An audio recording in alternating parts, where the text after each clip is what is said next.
दोस्तों हमारे पॉडकास्ट में आज अमीन पटेल जी आए हुए हैं। अमीन पटेल जी आपको पता है 3 बार इलेक्शन मुंबई देवी कॉन्स्टिट्यूंसी से इलेक्शन जीत चुके, 3 बार एमएलए रह चुके और खासियत ये है कि 3 बार नंबर 1 महाराष्ट्र के एमएलए भी रह चुके हैं। हाल ही में इनको प्रेसिडेंट ने भी इनको सम्मानित किया था और एक एनजीओ है जो एमएलए को पॉइंट देती है, उनमें 3 बार जो है अमीन भाई जो है पहला नंबर एमएलए थी है। अमीन पटेल जी से बात करें, इनका पूरा नाम अमीन आमिर पटेल है और ये 1963 के बॉर्न है, तकरीबन 62 साल के हो चुके हैं अमीन भाई। अमीन भाई हमारे पॉडकास्ट में आपका बहुत बहुत स्वागत है। आपने इलेक्शन के टाइम पे वक्त दिया, इसके लिए बहुत बहुत शुक्रिया अमीन भाई। अमीन भाई हमारा पॉडकास्ट लोगों को जानना है रहता है कि लोग उनके जो नेता है, उनके जो नेता है वो कैसे हैं, उनका चाल चलन नहीं बोल सकते, उनकी शौक क्या है, वो किसको पसंद करते हैं, किसको नापसंद करते हैं, उनकी फैमिली बैकग्राउंड में जानना चाहते हैं, क्योंकि ये चीज़ सारी सोशली अवेलेबल नहीं रहती है। तो हमने एक नई थीम निकाली है जिस पे हम कड़वे सवाल भी करते हैं, लॉलीपॉप सवाल भी करते हैं, तो जो आपके जो अपोजिशन वाले हैं वो भी खुश हो जाए और जो आपके साथ वाले वो भी खुश हैं। शुरू करते हैं अमीन भाई से। अमीन भाई, अमीन आमिर पटेल, दाऊद फजल हाई स्कूल से आप पढ़े हो जी। कौन सा ईयर था? और देखिए, सबसे मैं पहले आपको बताना चाहता हूँ कि आपका पॉडकास्ट सुपर हिट है अल्हम्दुलिल्लाह और बहुत अच्छा चल रहा है। मैंने भी देखा है, आपने मुझसे पहले भी पॉडकास्ट किए हैं और ये गली न्यूज़ के लिए एक बहुत बड़ी बहुत बड़ा माइलस्टोन अचीव हुआ है। और मैं अपने बारे में यहाँ से शुरू करता हूँ कि मैं जो सही डोंगरी बॉय बोलते हैं ना, हाँ, कोई मैं आने वाला था, आपने वो वर्ड यूज़ कर दिया कि मैं सही डोंगरी बॉय हूँ। 1963 में मैं डोंगरी में शहीदा मार्ग में मैं बॉर्न हूँ। ऐसा लोग बोलते हैं, मुझको पता नहीं है, मैंने तो देखा नहीं, मैं तो पैदा हुआ था। मेरे जो अब्बा के दोस्त थे और सब, जब मैं छोटा था 7, 8, 10 साल का था, तो लोग बोलते थे कि जिस दिन तू पैदा हुआ तेरे बाप के 7 कार थी, 7 कार्स थी। हमारे शहीदा मार्ग में एक स्कूल थी, न्यू मॉडल हाई स्कूल। जी जी जी। हैरी प्रिंसिपल थे, बहुत स्ट्रिक्ट प्रिंसिपल थे। अल्फांसो मिस वाइस प्रिंसिपल थी, बहुत स्ट्रिक्ट थी। तो वहाँ मैंने अपना एडमिशन हुआ था कि हाँ, उस वक्त केजी था, उस वक्त तो किंडरगार्टन ये सब नहीं था, ऐसा नहीं होता था। तो केजी में मैं एडमिशन लिया था।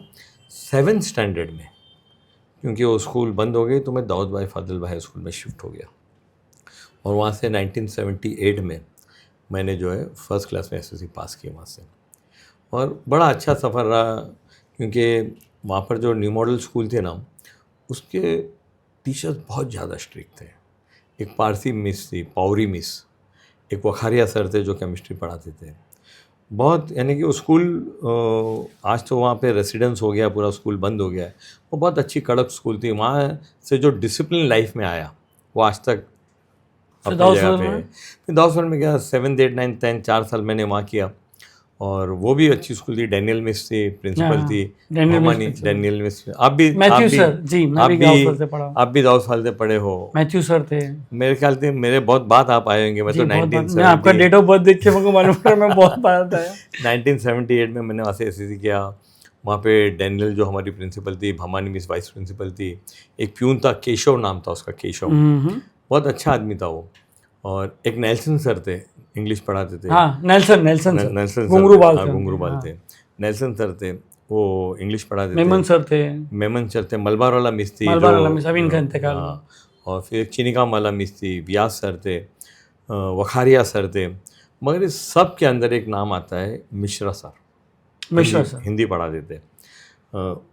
मैं बात करता हूँ 1975 की, 76। अतौला सर भी थे ना? अतौला सर जब मैं छोड़ रहा था उसके बाद में आया। अच्छा।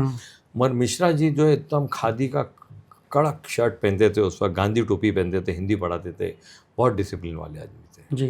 मैं अपनी लाइफ में इन लोगों को बहुत मिस करता हूँ। कैसे थे अमीन पटेल एज स्टूडेंट? मस्ती या पढ़ाई में अच्छे थे या बैक बेंचर थे, क्या थे? मैं दोनों था। मैं 5th स्टैंडर्ड के बाद में 1st, 2nd और 3rd इन्हीं रैंक में आया हूँ। कभी नंबर 4 नहीं आया हूँ। ओह, very good. 1st, 2nd, 3rd आता था। मगर जैसे एक शरारती बच्चे होते हैं, हर स्पोर्ट्स में इंटरेस्ट लेना, हर बंक करना, स्कूल बंक नहीं हो पाती उस दौर पे, इतना नहीं होता था उस टाइम। स्कूल बंक नहीं हो पाती थी, क्योंकि उसके नीचे ही मेरे अब्बा की लॉन्ड्री थी। अच्छा। तो क्या है कि जाने से पहला सलाम करके जाने का। हाँ, बॉम्बे नेशनल। कौन सी गली में थी वो? दाऊद फाइल के नीचे ही बिल्कुल, हम्म। जो अभी टंटनपुरा का जो कोना है वहीं वहीं पर थी वो, है अभी भी। हमारी मेरे कज़न लोग उसको देखते हैं, तो बंक करने का सवाल पैदा नहीं होता था। पर क्या था कि, और मैं सेकंड बेंच पे ही बैठता था हर क्लास में। मैं फर्स्ट बेंच पे नहीं बैठता था, सेकंड बेंच पे बैठता। और मेरे बहुत सारे दोस्त हैं, आज भी मिलते हैं। सुरती मोहल्ले में फिरोज़ है मेरा दोस्त, वो मेरे साथ में पढ़ा हुआ है। बहुत सारे दोस्त जो है अरे आज आप लोग भी, ने गेट टुगेदर भी किए थे, होटल में खाना खाने गए थे साथ वो में। हमारे एक दोस्त है नूर मोहम्मद अली खालिद भाई, वो भी दाऊद फाइल के हैं। अच्छा, खालिद भाई भी है। खालिद भाई भी दाऊद फाइल थे। तो उन्होंने एक गेट टुगेदर किया था कि जो 1978, 79, 80 में जो लोग ने एसएससी पास किया है तो उनको सबको बुलाया था। एक अच्छा, बहुत अच्छी फीलिंग आती है। मेरे साथ में बैठने वाले एक मुश्ताक किसान करके मेरा दोस्त था, वो भी डॉक्टर है। एक शाबान करके मेरा बहुत ख़ास दोस्त था, वो सीए है। तो ऐसा बहुत सारे लोगों ने अलग अलग फील्ड में तरक्की की है। मगर दोनों था, मस्ती भी धमाल से होती थी जी। और पढ़ाई भी बहुत अच्छी। कॉलेज? उसमें ऐसा हो गया कि कॉलेज में बुरानी कॉलेज में था। ठीक। मैं 1978 में बुरानी कॉलेज में एडमिशन लिया। उस वक्त कुछ फैमिलीज़ के हमारे इश्यूज़ थे। उस वक्त हमारी फैमिली में डिवीज़न हुआ था, तो मेरे अब्बा अकेले थे, मैं सबसे बड़ा था। तो मैं कॉलेज की स्टडी उस वक्त कंप्लीट नहीं कर पाया। मैंने 11th वहाँ से किया और फिर मैंने कॉलेज छोड़ दिया। उसके बाद? उसके बाद मैं अब्बा के साथ में बिज़नेस में लगा। हमारी लॉन्ड्री थी, वहाँ मैं देखता था। और क्योंकि मैं सबसे बड़ा होने की वजह से उनके साथ ही में रहता था। तो मगर मैं 7th स्टैंडर्ड में था ना, 7th स्टैंडर्ड में, जब से अपने अब्बा के साथ में काम करता था मैं। अच्छा, हाँ, पता है। उनको हेल्प करता था। यानी पहले सिस्टम ऐसे ही था हमारा, इसमें भी ऐसी है कि स्कूल हो तो सीधा ऑफिस पे जाओ। हाँ, तो वहीं छुट्टी जाके हो तो बैठता ऑफिस था। पे जाओ। तो वहीं जाके बैठता। मगर जब 1978 में हमारे अब्बा ने जो दूसरी हमारी लॉन्ड्री शुरू की, जो न्यू नेशनल जो नाम से आज भी है, निशान पहाड़ा रोड में, तो जब अब्बा अकेले थे तो फिर मैं उनके साथ में बैठता था। मैं दोपहर को 3 बजे कॉलेज जाता था। और कॉलेज का भी बहुत मज़ेदार किस्सा मैं आपको बताता हूँ थोड़ी देर में, मगर वो भूल बहुत जाएंगे। कम- पहले वो नहीं, बता नहीं, दो, पहले वो बता दो, मैं लिख के रखा। तो मैं 3 बजे जाता था, 7 बजे वापस आ जाता था। और वो चलता था वो टाइम पे। थोड़ा सा उस वक्त थोड़ा फाइनेंशियल क्राइसिस भी थे फैमिली में। तो आप तो बोले कि 7 गाड़ियाँ थी। 1963 और अच्छा, मैं अभी अच्छा। 78 में आ गया, अच्छा, 73 है। क्योंकि वो फैमिली का डिवीज़न हुआ था। हाँ हाँ। फैमिली में हमारे अब्बा ने, ठीक है, जो अब्बा ने एक निर्णय लिया था कि सब जो हमारे जो फैमिली कहते हैं उनको दे डिस्ट्रीब्यूट करके, कर दो। नहीं वो तो दे अच्छी बात करके, है, अच्छी वो बात। नहीं डिस्ट्रीब्यूट नहीं किया उन्होंने, दे के निकल गए। अच्छा, देखिए मैं ठीक है, आप समझ गए, नहीं मैं समझ गया। नहीं नहीं मैं नई ज़िंदगी शुरू करूँगा बोल के, ठीक है। तो उस वक्त बहुत उनको एक सपोर्ट की ज़रूरत थी। तो मैं जब कॉलेज में एडमिशन लिया, जो मज़ा ही अब आती है कि वो पहला साल था 1978 जो बुरानी कॉलेज में कोएड एजुकेशन, मैं उधर ही आ रहा था, मैं उधर ही कोएड आ रहा था। एजुकेशन ख़त्म कर दिया। फिर हम लोग गए तो मेरे साथ में बहुत सारे मेरे दोस्त लोग थे। प्रोटेस्ट हुआ था, बहुत हुआ था कि भाई कोएड खत्म हो रहा है। तो वो प्रोटेस्ट हमने किया था। अच्छा, तो यानी आपको लड़का लड़की साथ में मिक्स ही नहीं, है। तो हम लोग ने प्रोटेस्ट किया कि भाई, क्योंकि दाऊद फाइल कोएड स्कूल थी, उसमें कोई ऐसी बात नहीं थी। तो नहीं, मगर अपने जो उस टाइम कोएड था, वो एक अलग ही माहौल था भाई, लड़का लड़की से बात ही नहीं कर पाता था।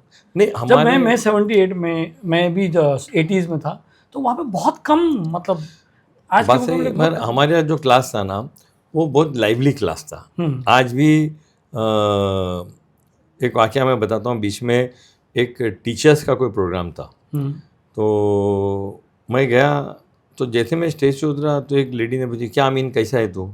अच्छा, दिखता नहीं, उसने सॉरी से बोले, क्या तू दिखता नहीं, तू किधर है? मुझको बहुत झटका लगा। बोला कि कौन ऐसा ऐसा इतना बात बात करने को टीचर ऐसी बात करी। बोला मैडम आपसे मैं बात कर। बोले पहचाना नहीं तू मेरे को? होता है कभी कभार। बोला नहीं, बहुत नहीं पहचाना। अरे बोले आपने 10th साथ में दिए? अरे वाह।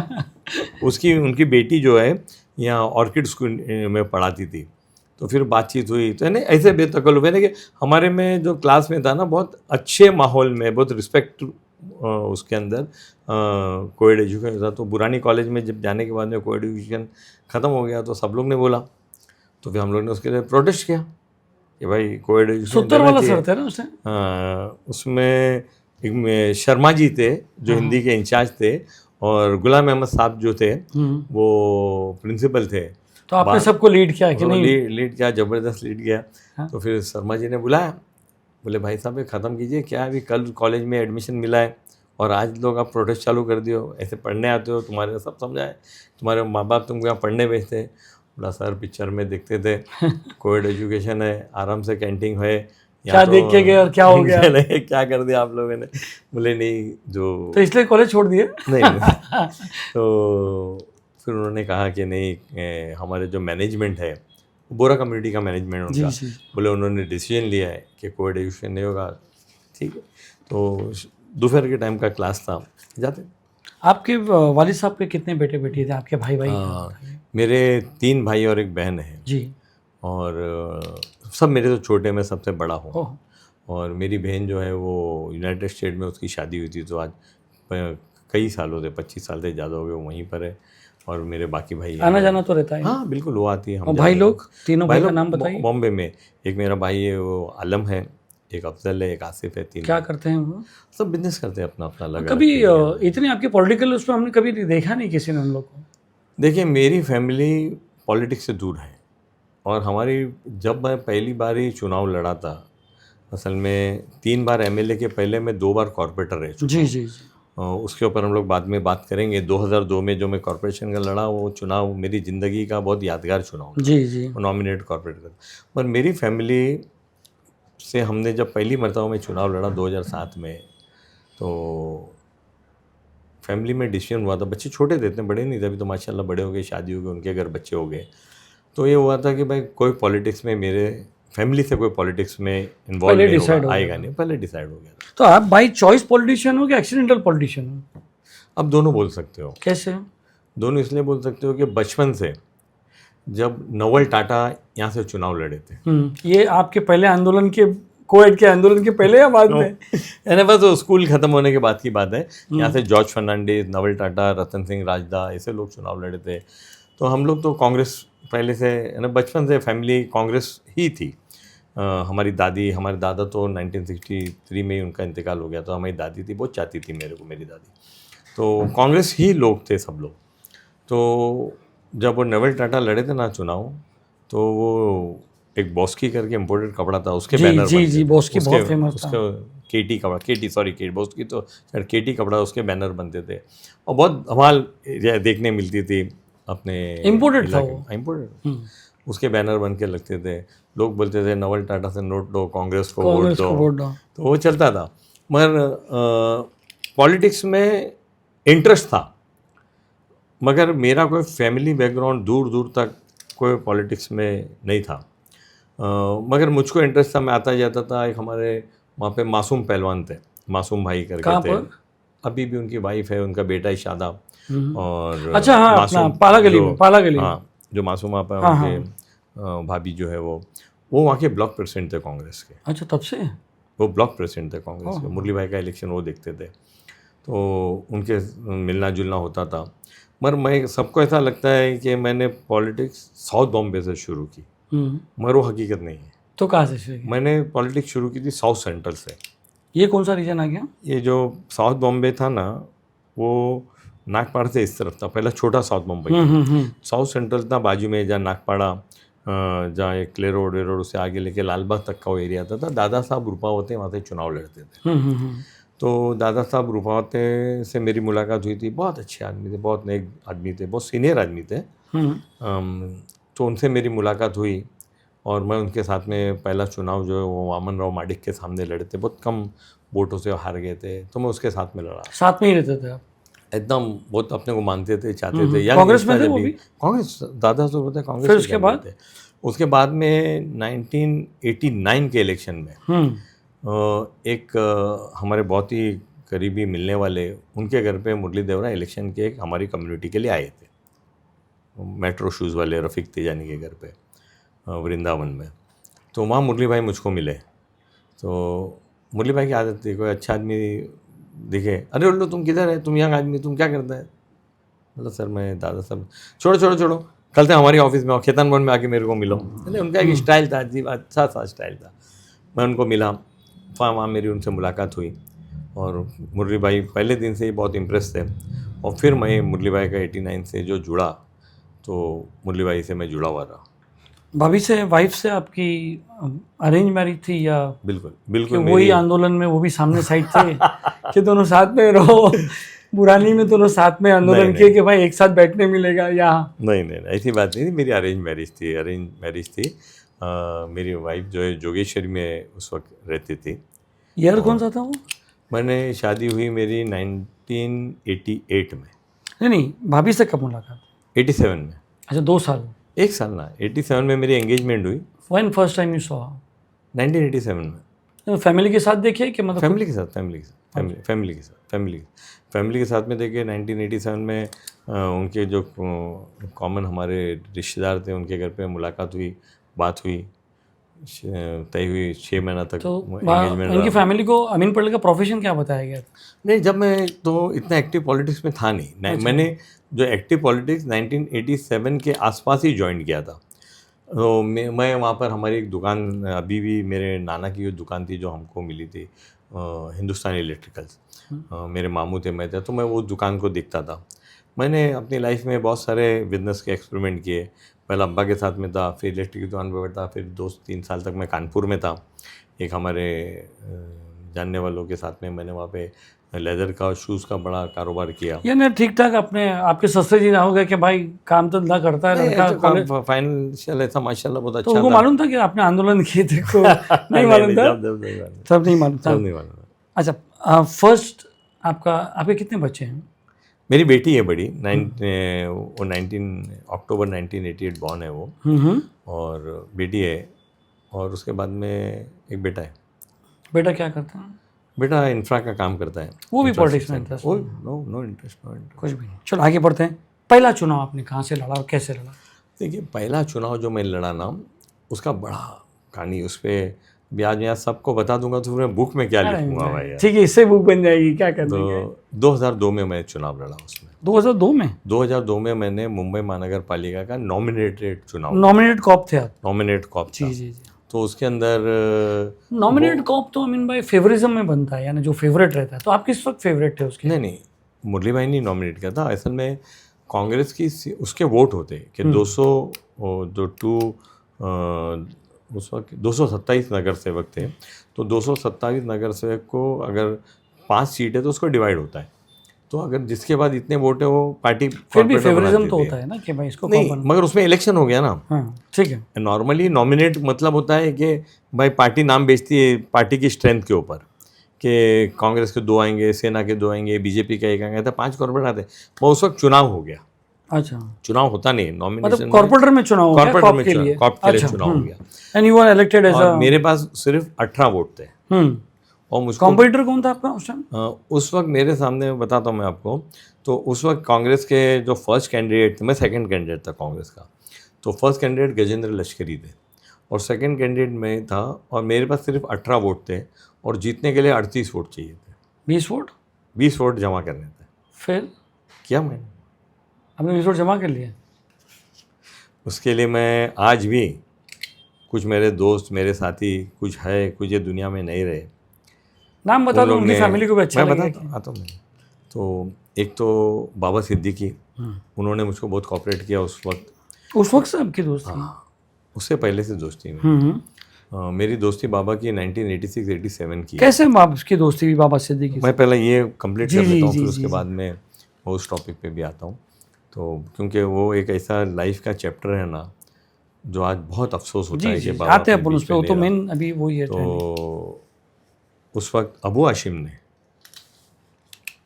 ने बड़ी ईमानदारी के साथ में, और नासिर जमाल ने और उनके सभी कॉरपोरेटर ने ईमानदारी से वोट दिया। वो हो ऐसे गया, यानी आपको दूसरी पार्टी के भी वोट मिले? सबके लाने पड़े ना भाई। मेरे पास तो 20 वोट लेने थे, तो मेरे को उस वक्त बाबा सिद्दीकी ने मदद किया, अबू हाशिम ने मदद किया, कृपा शंकर सिंह ने मदद किया, यूसुफ अबरानी ने मदद किया, सोहेल अशरफ ने मदद किया, ये सब लोग किया। जिसके बाद जो वोट जो थे ना, उन्होंने मुझको आज एक नाम है जो मैं एकदम खुलेआम बोलना चाहता हूँ, संजय दीना मामा पाटिल। अच्छा, जो अभी मानगुड़ के एमपी बने वो? जो एमपी बने वो जी। उसमें ऐसा था कि राष्ट्रवादी ने सपोर्ट नहीं किया था। उन्होंने बोला कि हम सपोर्ट नहीं करेंगे। तो संजय पाटिल राष्ट्रवादी में थे और उन्होंने बोला अमीन भाई हमारे 7 वोट हैं, उसमें से 5 से 6 वोट मैं आपको दूंगा। क्यों उन्होंने साथ मेहरबान थे दिलाया। लोग अमीन भाई पे? दोस्ती, एक रिलेशन था मेरा। अबू हाशिम ने आउट ऑफ वे जाकर अपनी पार्टी से मुझको मदद की। उससे कृपा शंकर ने उस वक्त बात की थी उनको कि अमीन हाशिम, क्यों होम मिनिस्टर थे कृपा शंकर जी, उन्होंने बात किया था तो उन्होंने किया। बाबा सिद्दीकी की मदद की। यूसुफ अबरानी ने उस वक्त मेरे को वो नाम नहीं देना चाहता हूँ, मगर एक ऐसे शख्स से घर लेके गए मेरे को, बोले अमीन भाई 1 वोट तुम चलो एक बार, तुमको मिल जाएगा, तुम बात कर लो। बोले मैं मिला दूंगा, तुम बात कर लो। गया, मैं उनसे बात किया। वो आदमी बोला कि देखो मैं कांग्रेस आइडियोलॉजी का आदमी नहीं हूँ, मगर तुम मेरे को आए, तुम मेरे को मिले, मेरे से बात किए, मेरा वोट तुम्हारे नाम पे लिख लो। वो भी कॉर्पोरेटर थे? वो भी कॉर्पोरेटर थे। उसके बाद में शोएल अशरफ साहब ने मुझको बुलाया एक दिन अपने ऑफिस पे, एक बंदे से मिलाया, बोले अमीन भाई देखो ये है, ये इंडिपेंडेंट आदमी है, ये आपको वोट देगा। और उसमें से एक भी आदमी अपने वादे से मुकरा इसलिए नहीं, अगर एक आदमी, एक कॉर्पोरेटर उस दिन मुझको वोट नहीं देता तो मैं कॉर्पोरेटर नहीं बन सकता था, क्योंकि कॉर्पोरेटर बनने के लिए 38 वोट कंपलसरी थे। 20 आपने कलेक्ट किया, 20 अपनी स्टाइल से कलेक्ट किए, वो सब आगे, और मैं नगर सेवक बन गया। उसके बाद 2 ही साल आप नगर फिलहाल? मैं 5 साल नॉमिनेटेड नगर सेवक रहा, और मैं नॉमिनेटेड नगर सेवक रहने के बाद भी नॉमिनेटेड नगर सेवक को वोट देने का अधिकार नहीं था। ठीक है। उस वक्त वोट नहीं दे सकता है वो, एमएलसी को वोट दे सकता है, मगर रोज़ की उसमें कार्रवाई में वो भाषण कर सकता है, सब कर सकता है। और उस वक्त जिस बार मैं कॉर्पोरेटर बना, जब तक फंड भी नहीं था। अभी नॉमिनेटेड नगर सेवक को फंड है, वो मैंने उस वक्त शुरू किया था मूवमेंट कि नॉमिनेटेड नगर सेवक को फंड मिलना चाहिए। और मेरे टर्म ख़त्म होने के बाद में तो क्या करता था आदमी? नॉमिनेटेड को क्या करेगा? बता तो मैं क्या कर सकता है, Nominated क्या है नहीं, एक कि nominated कुर्सी जो होती है ना, आदमी उस कुर्सी पर बैठ के, अगर पॉलिटिक्स में आप हो, आप इस चेयर पे बैठे हो, आप मुझसे कुछ भी सवाल कर सकते हो, कुछ भी पूछ प्रिविलेज सकते है। हो। इतना प्रिविलेज है ना, ये आपका प्रोफेशन है, प्रिविलेज है। अगर आप मुझको आज भी नहीं रखते हुए कोई सवाल पूछोगे, मुझको जवाब देना फ़र्ज़ है। अगर कॉर्पोरेटर बन जाता है कोई, उसकी मैं मिसाल भी दूंगा आपको, और वो आदमी ईमानदारी से अगर काम करता है तो सब कुछ कर सकता है। एक वाक़या आपको बताता हूँ कि मैं इम्प्रूवमेंट कमेटी का मेंबर था। लोग होते नहीं हैं, नॉमिनेटेड आदमी को कहीं पे पार्टी फेवर नहीं करती कि कोई बड़ी कमेटी में भेजे। स्टैंडिंग में, इम्प्रूवमेंट में, एजुकेशन, बड़ी कमेटीज है, स्टैट्यूटरी कमेटीज है। पर उस वक्त मेरा काम देख के मेरे को पार्टी ने जो है मुझको इम्प्रूवमेंट कमेटी का मेंबर बनाया था। और क्या था, वही 5 साल के दौर की बात कर 2002 से 2007 के दौर में। तो ये इसके एजेंडा, जो मीटिंग के एजेंडा है ना, कभी कभी रात को 12 बजे, 1 बजे, 2 बजे आते हैं कॉर्पोरेशन के। तो मेरे पास एक एजेंडा है, मैं सुबह उठ के, अच्छा दरवाजे बेल मार के दरवाजे के बाहर रखे जाता था, वो उनको बोला था कि तुम यहाँ रख देने का। मैं सुबह उठ के देखा, एजेंडा पढ़ा, तो उसमें आया क्रॉफर्ड मार्केट रीडेवलपमेंट। यानी 2002 के बाद की बात है। हाँ 2003-4 की बात होगी। तो आया कि रीडेवलपमेंट करना है क्रॉफर्ड मार्केट का। तो मैं बोला ये रीडेवलपमेंट नहीं हो सकता है, इसके लिए डिस्कस करना पड़ेगा। उस वक्त के जो फुल क्रॉफर्ड मार्केट की, खाली जो Crawford Crawford market, Manish market, ये सब पूरा नहीं, क्रॉफर्ड मार्केट, खाली क्रॉफर्ड, महात्मा ज्योतिबा फुले जो बन रहा है अभी, जो महात्मा ज्योतिबा फुले मार्केट था, उसका रीडेवलपमेंट का अग्रवाल करके कोई बिल्डर था, उसको देने की बात थी। बोला पॉसिबल नहीं है। अच्छा, मैं तो नॉमिनेटेड नगर सेवक था, मेरा तो वोट था नहीं उसके अंदर। मैंने चेयरमैन को बात किया, बोला साहब ये पास नहीं कर सकते, हम लोग को थोड़ा टाइम चाहिए पढ़ने का, मालूमात लेने की है, क्या है। बोले नहीं, ये मैं आइटम बोलते हो कि ये आइटम नंबर है, इसको आज हम क्लियर करेंगे। बोला आप क्लियर नहीं कर सकते हो। बहुत हंगामा हुआ, बहुत हंगामा, मतलब बहुत हंगामा हुआ, मगर मेजोरिटी के जोर पे वो क्रॉफर्ड मार्केट रीडेवलपमेंट पास हो गया। अच्छी बात थी ना? नहीं, अच्छी बात नहीं थी। क्या प्रॉब्लम? अच्छी बात इसलिए नहीं थी कि ग्राउंड फ्लोर, फर्स्ट फ्लोर और सेकंड फ्लोर बिल्डर के पास रहता, और ऊपर के माले बीएमसी को मिलते हैं। तो ऊपर बीएमसी को मिलता तो वो ऑफिसेज बन जाती बीएमसी की, जिंदा डेथ सर्टिफिकेट के रिकॉर्ड रहते, वो कोई काम नहीं होता। हमारा कहना था, यानी उस दिन मैं बात थी, मैं बोला इसको सोचेंगे क्या करने का है। बाद में मैंने प्रपोजल दिया कि वर्टिकल स्प्लिट होना चाहिए, आधा नीचे का बिल्डर को मिलना चाहिए, यानी ग्राउंड फ्लोर आधा बिल्डर को मिले, आधा कॉर्पोरेशन को मिले, तो कॉर्पोरेशन का रेवेन्यू आएगा। और साउथ मुंबई की महात्मा ज्योतिबा फुले में जो क्रॉफर्ड मार्केट नाम से जाना था, वो साउथ मुंबई की जान है ना, वो एरिया। तो देखो, वो मार्केट उस दिन अगर बिल्डर को मिल जाता, तो अभी भी तो बिल्डर को मिला है। नहीं, अभी मुंबई महानगर पालिका खुद उसको बना रही है। अच्छा, कोई बिल्डर नहीं है, वो मैं माना। उस दिन मैंने जो रोका उस मार्केट को, तो आज जो जगह है वरना बिल्डर के हाथ में बिक गई होती। तो ये नॉमिनेटेड नगर सेवक होने का बाद भी वो उस दिन पास हो गया, बहुत गड़बड़ हो गई, कुछ कर नहीं सकते थे। मैंने उसको रीओपन करवाया। इम्प्रूवमेंट कमेटी में स्टैंडिंग कमेटी का होता है, अगर कोई आदमी एब्सेंट होता है तो उसको रीओपन करा सकता है। तो मैं तो रीओपन करा नहीं सकता था, क्योंकि मैं मीटिंग में भी था बराबर। और मेरे पास रीओपन का पावर भी नहीं था। तो नंदापली करके धारावी के कॉर्पोरेटर, बहुत सीधे आदमी है, बहुत, मैंने वो आदमी ऐसा था कि खुद गटर में उठ के गटर साफ़ करने वाला धारावी का आदमी था, अच्छा नगर से था। तो मैंने उसको बाजू में बिठाया, बोला देखो नंदापली जी, आपको खाली इतना बोलना है कि ये आइटम जो पास हुआ है उसको मुझको रीओपन करना है। वो बेचारे को इतना भी बोलने समझ नहीं रहा था, समझा के बुलाया, रीओपन किया। मैं था, मेरे साथ में बीजेपी के भी कुछ लोगों ने उस वक्त सपोर्ट किया था इस मुद्दे को कि ये मार्केट नहीं जाना चाहिए, और वो मार्केट स्टे हो गया। और आज भी जगह वो कॉरपोरेशन के पास है, और वो कॉरपोरेशन को करोड़ों अरबों रुपए की जगह हमने बचाई है। उसके बाद क्या हुआ फिर? आप उसके बाद में पहला कॉर्पोरेशन इलेक्शन ये हो गया, पहला कॉरपोरेशन 2007 में कॉरपोरेशन का इलेक्शन आया। कहाँ से? तो मैं इस जगह से, डोंगरी से लड़ना चाहता था। उस टाइम थोड़ा अलग था ना, उमरखाड़ी उमर डोंगरी। खाड़ी डोंगरी सब अलग अलग तो था। आप कहाँ से लड़े थे? नहीं, मैं कमाटीपुरा से लड़ा था। कमाटीपुरा से। मैं यहाँ से लड़ना चाहता था, क्योंकि ये सब सीटें बहुत सेफ कांग्रेस की सीटें थी। अब उस टाइम रहते कहाँ थे?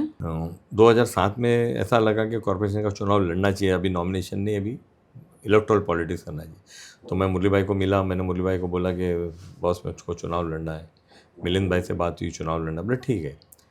तो उसके पहले 2004 में मुझको असेंबली का टिकट मिलने वाला था, और वो मेरा टिकट कट गया किसी वजह से। कौन काटा टिकट? ठीक है, अब वो आदमी ये दुनिया में नहीं है, ठीक है, कट गया। आप ही की पार्टी के थे? हाँ, हमारी पार्टी के। तो 2007 में फिर मैं चुनाव लड़ा, और मुझको कमाटीपुरा से लड़ना नहीं था, क्योंकि वहाँ पे 10 साल से शिवसेना का कॉर्पोरेटर था, वो शिवसेना की सीट थी। मगर क्योंकि दक्षिण मुंबई और दक्षिण मध्य मुंबई एक होने वाला था, जब चुनाव जब 2009 में होने वाले थे ना, वो एक होने वाले थे, ये कॉन्स्टिट्यूंसी बढ़ने वाली थी। एमएलए की? एमपी की कॉन्स्टिट्यूंसी बढ़ने वाली थी। तो उस वक्त मिलिंद देवरा जी ने कहा था, मुरली देवरा जी कहते आप, हमको एक आदमी स्ट्रॉन्ग चाहिए वहाँ पे नागपाड़ा की तरफ, तो आप वहाँ से लड़ो। मगर मैं बहुत हाफ हार्टेड था कि यार ये सीट बहुत टफ है, 10 साल से यहाँ पे शिवसेना लगातार यहाँ पे शिवसेना जीत रही है। पर मैं वहाँ जाके लड़ा और वो सीट में जीता, अच्छे मार्जिन से जीता। कौन थे अपोजिट में? सुरेश काले, शिवसेना के सुरेश काले थे, फिर उसके बाद? सिटिंग कॉर्पोरेटर थे। फिर ऊपर वाले की मेहरबानी से उसके बाद कभी पीछे मुड़ के देखा नहीं साहब जी। उसके बाद में 2007 में ही मुझको मौलाना आज़ाद फाइनेंस कॉरपोरेशन का चेयरमैन बनाया, जी जी जी। और उसके अंदर तकरीबन 35,000 फैमिली को मैं पहुंचा, पूरे महाराष्ट्र का दौरा किया, उनको जाके मिला, उनकी जो प्रॉब्लम थी, जो फाइनेंस कॉरपोरेशन में डिफ़िकल्टी थी, उसको मैंने सॉल्व किया, और एजुकेशन लोन को बढ़ाया। कई बच्चे डॉक्टर बने, कई बच्चे इंजीनियर बने।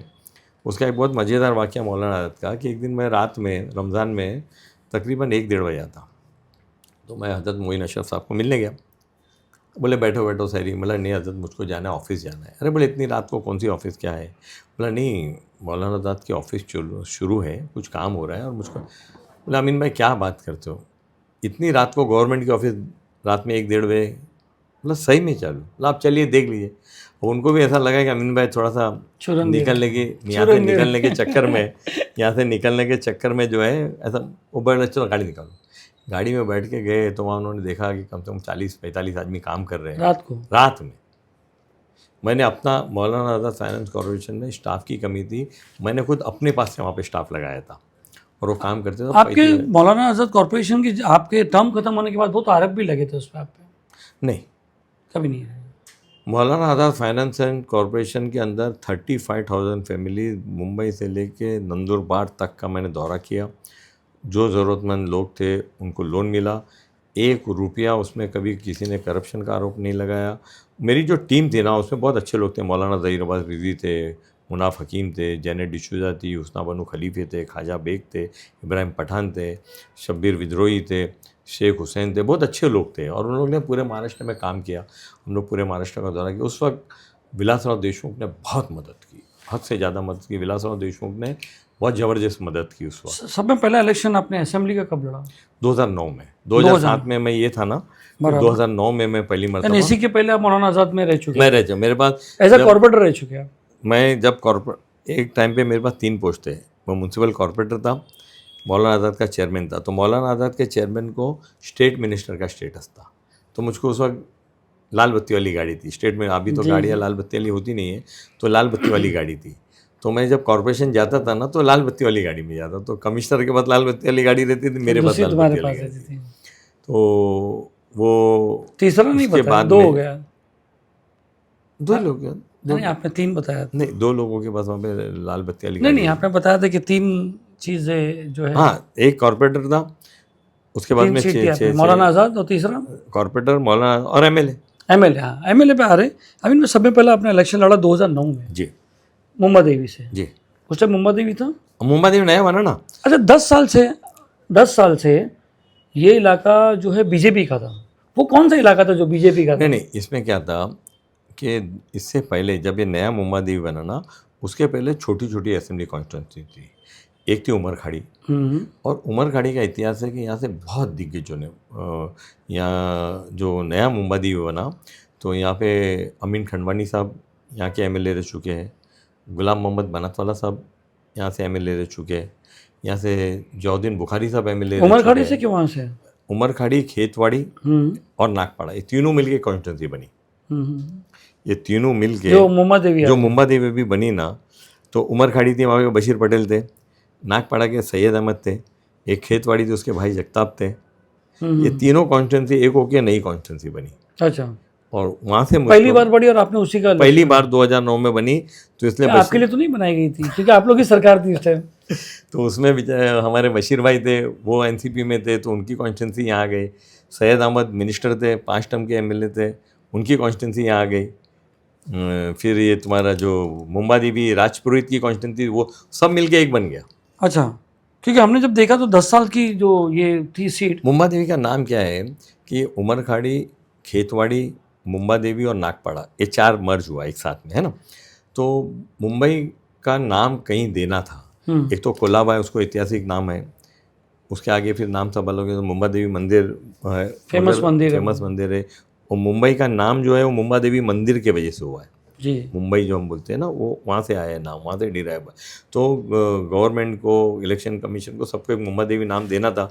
तो उन्होंने बाजू की कोलाबा चेंज नहीं कर सकते थे, तो इस कॉन्स्टिट्यूंसी का नाम मुंबा देवी रख दिया। इसका नाम उमरखाड़ी, नागपाड़ा, खेतवाड़ी और मुंबा देवी को मिला के कॉन्स्टिट्यूंसी। 45,285 वोट्स मिले थे। आप 28,646 से वोट जीते थे। आपके अपोजिशन को 28,000 वोट मिले थे। नहीं, पहली बार में 16-17 हज़ार वोट से कुछ जीता था। हाँ वही, उनको 28 मिले थे। हाँ, और आपको 45 मिले थे। हाँ, वो पडवल साहब का बेटा लड़ा था, अजिंक्य अनिल चंद्रकांत पडवल, वो लड़ा था। शिवसेना का उम्मीदवार था वो, और पहला चुनाव उसका भी था, पहला चुनाव मेरा भी था। कैसा रहा आपका 5 टर्म का? पहले 5 साल चुनाव लड़ना बहुत अच्छा था। किस किस ने सपोर्ट किया उस टाइम? हर एक ने सपोर्ट किया। कोई स्पेशल नाम जो याद हो? उस वक्त क्या था कि जितनी बड़ी बिल्डर लॉबी थी ना यहाँ की, इस इलाके की, वो मेरे खिलाफ थी। और आज सब आपके साथ है। वो इसलिए खिलाफ थी कि बशीर भाई ने बहुत वोट लिया था। उस वक्त बशीर पटेल जो समाजवादी के कैंडिडेट थे, उन्होंने 19,000 वोट लिया था। 19,000 वोट लिया था उन्होंने। और वो सब लोग, क्योंकि बशीर भाई यहाँ पे 5 टर्म के एमएलए थे, लोग उनको मेरे से ज़्यादा जानते थे। मैं तो कॉर्पोरेटर ही था, नया था, और लोग बशीर भाई से एमएलए काम किए थे पूरे जगहों पर। तो मगर ऊपर वाले ने बहुत इज्जत रखी, और क्या था, लोगों ने बहुत सपोर्ट किया।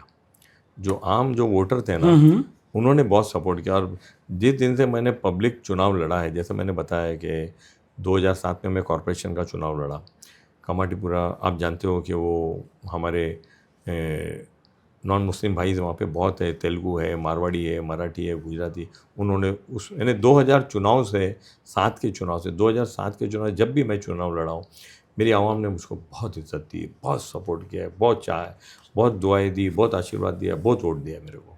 2014 का इलेक्शन, एमआईएम की एंट्री। हाँ, एमआईएम आने के बाद बहुत ही असदुद्दीन ओवैसी, अकबर ओवैसी, गली गली में जो है स्पीच हो रही थी। कितने दिन तो बलवास होटल में महीना के 1.5 महीना तो आपके दोस्त की होटल है। तो 2014 के इलेक्शन में कुछ एक ऐसा अटकलें लगाई जा रही थी कि यार शायद अभी जो है यहाँ पर एमआईएम आ जाए, क्योंकि मुस्लिम डोमिनेट था, एमआईएम का असर था, नई नई सब एंट्री थी, लड़ना चाहते थे। अकबर ओवैसी की स्पीशीज एकदम भारी स्पीशीज थी। जैसा कि मैंने बताया ना साहब, असदुद्दीन ओवैसी, अकबर ओवैसी बोलने में, बात करने में, मैनेजमेंट में बड़े लोग हैं हैदराबाद के लोग, और एमआईएम यहाँ आया था और एक थोड़ा सा माहौल बहुत बन गया था। माहौल जैसा बन गया था तो 2014 में। और उन्होंने सोचा कि अगर अमीन पटेल के फाइट करना है तो एक मजबूत कैंडिडेट होना चाहिए। तो क्योंकि मोहम्मद रफ़ीक साहब आप जानते हो उनके कि बेटे। डोंगरी से नहीं, यहाँ के ही है मोहम्मद रफ़ीक हाँ, वो साहब, भी यहीं के हैं। यहीं के हैं। तो उनके बेटे को लाया गया, शायद मोहम्मद रफ़ीक को, और एक माहौल था। मगर अल्हम्दुलिल्लाह अल्लाह का शुक्र रहा और लोगों की बहुत मेहरबानी रही। मगर एक ऐसा था डामोडोल था कि यार नहीं, बहुत कॉन्फिडेंट, मैं कॉन्फिडेंट था। मैं इसलिए कॉन्फिडेंट था कि जब लोगों से मिलते हैं ना सलीम भाई, हम लोग पॉलिटिक्स में, मीडिया में, तो लोगों के हालात, लोगों के हाल चाल देख के पता चलता है कि तुम्हारे साथ लोग है कि नहीं है। जी जी। आई वॉज कॉन्फिडेंट, मुझको कभी एक दिन भी ऐसा नहीं लगा कि सीट को कोई प्रॉब्लम हो सकता है या मैं थोड़ी मार्जिन से जीतूंगा। वहाँ भी मार्जिन माशाल्लाह बहुत अच्छी रही। जी, 2019 में तो आपका एकदम ही निकल गए। इस 15 साल के दौर में अमीन भाई 2019 में मेरे सामने पांडुरंग सकपाल था, शिवसेना के बड़ा स्ट्रॉन्ग कैंडिडेट था, बीजेपी की युति थी, जो 2014 वाला चुनाव था ना, वहाँ सेना और बीजेपी अलग अलग लड़ी थी, उनकी युति नहीं थी। 2019 में युति का कैंडिडेट था, बराबर है। महायुति का कैंडिडेट था पांडुरंग सकपाल। पांडुरंग सकपाल शिवसेना का एक बड़ा कद्दावर नेता था, मगर जैसा कि मैंने आपको बताया कि यहाँ के अवाम जो है, जो यहाँ का वोटर है, वो मुझको अपने दिल में रखता है। मतलब क्या बेनिफिट हो रहा है, क्यों आपको वोटर्स वोट दे रहे हैं? अमीन पटेल को क्यों वोट देते हैं? अमीन पटेल को क्या मुस्लिम्स है इसलिए, मुस्लिम एरिया है मुस्लिम देते हैं? दोनों देते हैं। देखिए ऐसा है कि हर आदमी, वो किसी भी कम्युनिटी से बिलोंग करता है ना, वो मुझको बहुत चाहता है। वो इसलिए चाहता है कि आप खुद देखे सलीम भाई कि ऑफिस में मैं हफ्ते में 5 दिन अवेलेबल हूँ। मेरी ऑफिस में आने के लिए किसको अपॉइंटमेंट नहीं लेना है। 2 ऑफिस है आपके? 2 ऑफिस है। एक ये पहले से ही है खेतवाड़ी की? पहले मैं जिस दिन एमएलए बना, वो स्टार्टिंग में एक ऑफिस थी, और इमीडिएटली मैंने 2 ऑफिस कर दी। जी। थोड़े टाइम बाद मैंने उसको 2 ऑफिस कर दी। और ख़ास करके हमारी जो बहनें जो है ना, वो बहुत कंफर्टेबल करती है कि अमीन भाई के ऑफिस में, या कई मरतबा आते हैं, बोलते हैं अमीन भाई अभी साबू सिद्दीक में चलो, अभी जेजे में चलो, तो उठ के उनके साथ में चले आते। तो वो कंफर्टेबलनेस जो है ना, एक भाई का, एक बहन का जो रिश्ता जो रहता है, एक माँ बेटे का जो रिश्ता रहता है, वो रिश्ता मैंने अपने जो कॉन्स्टिट्यूंसी के लोग हैं, जो मेरी क्षेत्र के लोग, उनसे मैंने बनाया। क्या नहीं बोला, देखा जाए तो पॉकेटेड वोट्स आपने अपने कब्जे में कर लिया? अल्हम्दुलिल्लाह नहीं, कब्जे में नहीं है, मतलब मैं उनके कब्जे में, वो मेरे कब्जे में नहीं, मैं उनके कब्जे में। मेरा वोटर जो है ना, उसने मेरे पे कब्जा किया हुआ है माशाल्लाह। तो उसमें एक ही चीज़ है कि लोग को पता है कि रात को 12 बजे अगर अमीन भाई की ज़रूरत पड़ेगी तो अमीन भाई अवेलेबल है, दिन में अवेलेबल है, कभी कुछ काम है। और मेरे वहाँ एक चीज़ क्या है सलीम भाई, कि मेरे ऑफिस में अगर किसको शादी का कार्ड देना है ना, तो दूसरे एमएलए को लोग फ़ोन करते हैं, शादी का कार्ड देने आ रहा है, कल आओ 12 बजे। मेरे वहाँ सिस्टम ही नहीं है। मेरे वहाँ आदमी फ़ोन करना है, कार्ड देना, तो मेरे ऑफिस में कार्ड दे दो, अपना नाम लिख दो, मैं आ जाऊँगा। मेरे ऑफिस में मेरा जो सेक्रेटरी या उसके पास वो लोग कार्ड दे देंगे, मेरे प्रोग्राम में आ जाएगा, मैं चला जाऊँ। वो फिर सना हॉल में शादी हो कि ताजमहल में शादी हो। जी। अमीन भाई 15 साल का आपका सफ़र रहा है, 45,000 वोट, 40,000 वोट, 2019 में 58,000 वोट मिले। 15 साल के सफ़र में लोगों की बहुत शिकायतें भी है आपसे। मेरे पास तो आज तक एक आदमी शिकायत लेके, मैं बता देता हूँ, हमने थोड़ा सा आपके दुश्मन लोग को या आपके अपोजिट वाले को बहुत फ़ोन करके पूछताछ की कि भाई अमीन भाई आने वाले हैं, कुछ आपकी बातें रखना पड़ेगा। अगर अमीन भाई जवाब दे दे, आपको कोई कंपलसरी नहीं, क्योंकि ये पॉडकास्ट है, अच्छे माहौल में पूछेंगे। अगर आपको जवाब देना है तो दो। सलीम भाई, मेरी जो ज़िंदगी है ना, ऐसी खुली किताब है। इसमें अभी और थोड़ा सा बताएं, पूछिए। शुरू करते हैं जावेद जुनेदा से। जी। वो जावेद जुनेदा बहुत करीबी है आपका। बिल्कुल है। और उसके लिए आपने कई दूसरे आपके साथियों आपसे नाराज़ हो गए थे। एक का नाम बताइए। बहुत सारे नाम, एक नाम बताइए ना, बहुत सारे बोलता हूँ। मैं नाम नहीं लेता हूँ, नाम मिलेगा नहीं आपको। फिर आपको मालूम पड़ेगा कि भाई मैंने वो मेरे को बताया। नाम मिलेगा नहीं। देखो जावेद नहीं, देखिए जुनेजा, आपने, मैं क्यों बोल रहा हूँ, थोड़ा सा हमारी भी आरएनडी है कि जावेद जुनेजा पहले यहाँ से था, फिर लेडीज अवार्ड हुआ तो आपने उसको वहाँ भेजा, वो आपकी चॉइस थी। मैं बताता हूँ आपको। जावेद जुनेजा मुंबई देवी यूथ कांग्रेस का प्रेसिडेंट था, बहुत मेहनती आदमी था, मेहनती, अपने रोज़गार के लिए भी मेहनती था। जावेद जुनेजा डोंगरी मार्केट में पथारा लगाता था, छोटा आदमी था, कोई बड़ा आदमी नहीं था। कैसे आपको कांटेक्ट हुआ और कैसे उसको अपना इलेक्शन लड़ा दिया? नहीं, मैं बताया ना, मुंबई देवी यूथ कांग्रेस का प्रेसिडेंट था वो। जी। वो मुरली भाई का प्रोडक्ट है वो। अच्छा, आप भी और वो भी? वो तो मुरली भाई का प्रोडक्ट है। तो वहाँ से उसने मुझको बोला, पहली मरतबा जावेद जुनेजा गाड़ी में पीछे बैठा था, तो उसने मेरे को बोला कि अमीन भाई मुझको चुनाव लड़ना है। बोला बेटा सीट किधर है, क्योंकि निकम इतना सीनियर था और बाकी सब सीटों पे जेंट्स सीट नहीं थी। बोला जावेद चुनाव किधर लड़े? बोले भाई कोलाबा से लड़ेंगे। तो बोला जावेद कैसे लड़ेगा, मेरी कॉन्स्टिट्यूंसी नहीं, मुंबई देवी नहीं, कोलाबा है। बोले भाई तुम्हारा नाम है, मैं जीत जाऊँगा। कभी आप जावेद को पूछोगे तो सेम वर्ड बोलेगा। तो मैं बोला कि जीत जाएगा चुनाव? बोले भाई जीत जाएंगे चुनाव, तुम मुझको टिकट दो। जब कुछ थोड़े से दूसरे लोग भी उस चुनाव में लड़ने वाले थे, समाजवादी थे कोई, तो बोला जावेद डिफ़िकल्ट लगता है। बोले अमीन भाई तुम फिक्र नहीं करो, चुनाव जीत जाएंगे, तुम्हारा नाम है, कोलाबा से भी सीट निकल जाएगी। और जावेद जुनेजा लड़ा और जीत गया। वही जावेद जुनेजा को आपने कंटिन्यू करते गया, उसके साथों साथ आपने बहुत सारे लोगों को एडजस्ट नहीं कर पाए। जैसे मैं बताता हूँ, वकारुन्निसा अंसारी की बात कर रहा हूँ। उसके बाद जैसे आपने बोला नाम बताओ, वो तो अभी है नहीं, मगर हमारा भी एनालाइज था। उसके बाद तुम्हारा उमर लाकड़ा वाला है, उसके बाद अमीन पारेख जी है, और वो है जो आपके साथ 20 साल से हैं। तो कहीं ना कहीं जावेद जुनेजा के लिए आपने सब कुछ सेक्रीफाइस करते गए। और अमीन पारेख टिकट मांग रहे थे, जावेद जुनेजा भी टिकट मांग रहे थे। वो जो कोलाबा वाली सीट थी वो दोनों मांग रहे थे। हाँ ये बात सही है कि मैंने जावेद जुनेजा को वहाँ से टिकट दिया। कोलाबा की सीट वो लड़े जीते। वकारुन्निसा अंसारी आज वो दुनिया में है ही नहीं, अल्लाह उसकी मगफिरत करे। उन्होंने जब MIM ज्वाइन किया तो सबसे पहला इंटरव्यू उन्होंने आपको ही दिया था। मैंने आपा को बोला था, मैंने वकार आज वो है नहीं मगर उनका दामाद है, आप कभी भी पूछ सकते हो। मैंने आपा को बोला था आप जल्दबाजी नहीं करो। जब उस वक्त निकिता को देना कि आपा को देना, उसमें कशमकश पार्टी में चल रहा था, पर मैंने आपा से वादा किया था कि बोला आपा मुंबई महानगर पालिका में कॉर्पोरेटर बनोगी, अगर मैं यहाँ से नहीं बना पाया, मुंबई देवी से नहीं बना पाया, तो मैं आपको बम्बई में किधर से भी कॉर्पोरेटर बना दूंगा, उसकी जवाबदारी मेरी है। मगर आपा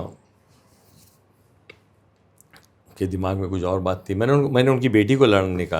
अगर कोई भी कॉर्पोरेटर अगर अपना एरिया छोड़ के, जैसे आज अमीन पटेल उनकी जी बेटी को लगा, आज अमीन पटेल जी मुंबई देवी के 15 साल से MLA, अगर आपकी पार्टी बोलेगी कि मैं आपको सांता क्रूज से लड़ने बोल रहा हूँ, मैं जिता दूँ, तो आदमी भरोसा नहीं करता है। नहीं भरोसे की बात नहीं। मैं उनकी बेटी को लड़ाने के लिए कह रहा था कि आप अपनी बेटी को लड़ा दीजिए दूसरी सीट से, तो उन्होंने मना किया। मतलब आप बेटी को लड़ाइए, आपकी बेटी का फोटो रहेगा, आप और मैं मिलकर उसको जिता देंगे, काम तो आपको करना है।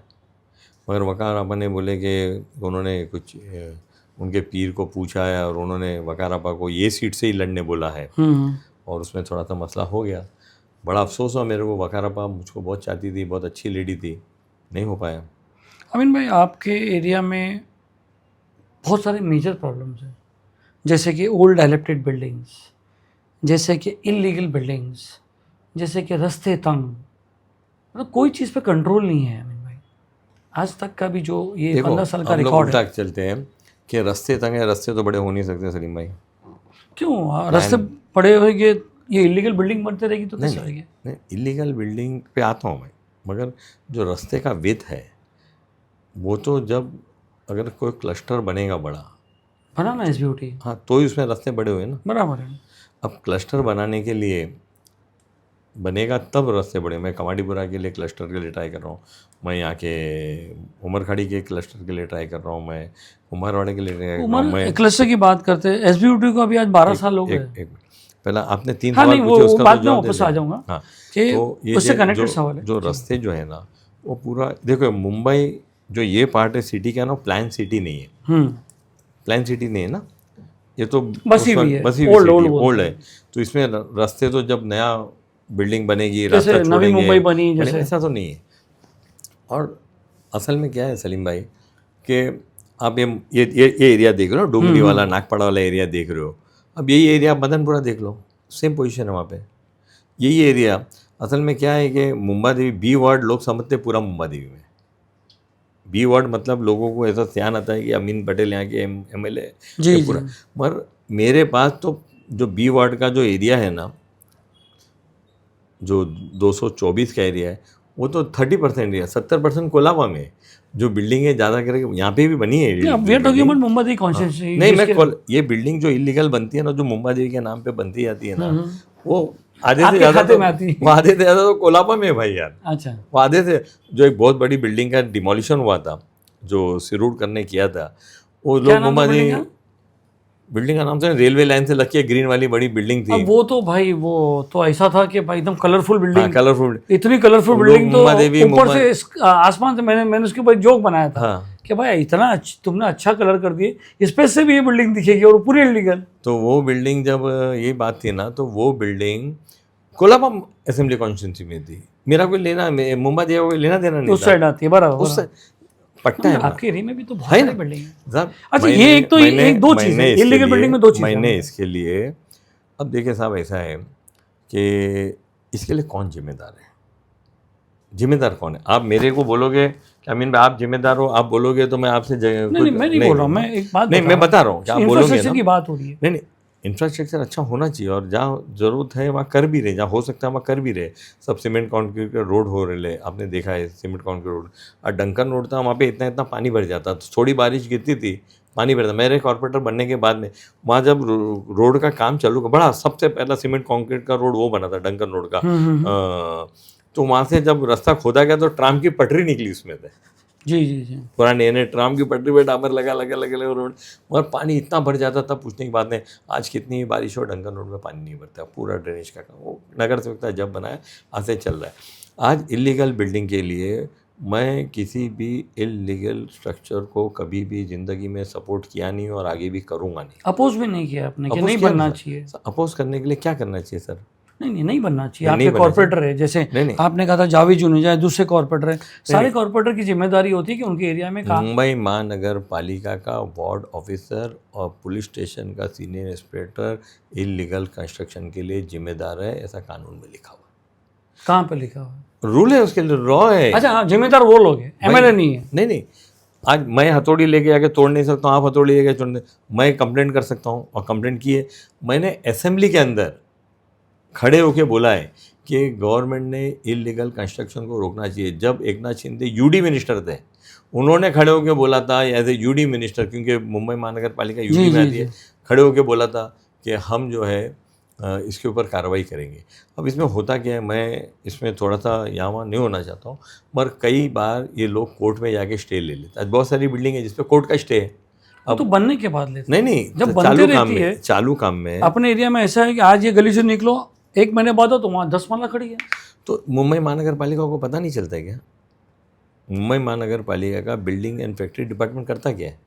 वो तो इन कन्वेंस होता है। वही तो मैं आपको बोल रहा हूँ, जब इन कन्वेंस तो वही चीज़ लोग ये पूछते हैं, यार MLA भी तो है साहब, ये भी कॉर्पोरेटर भी तो है, रोकते क्यों नहीं है?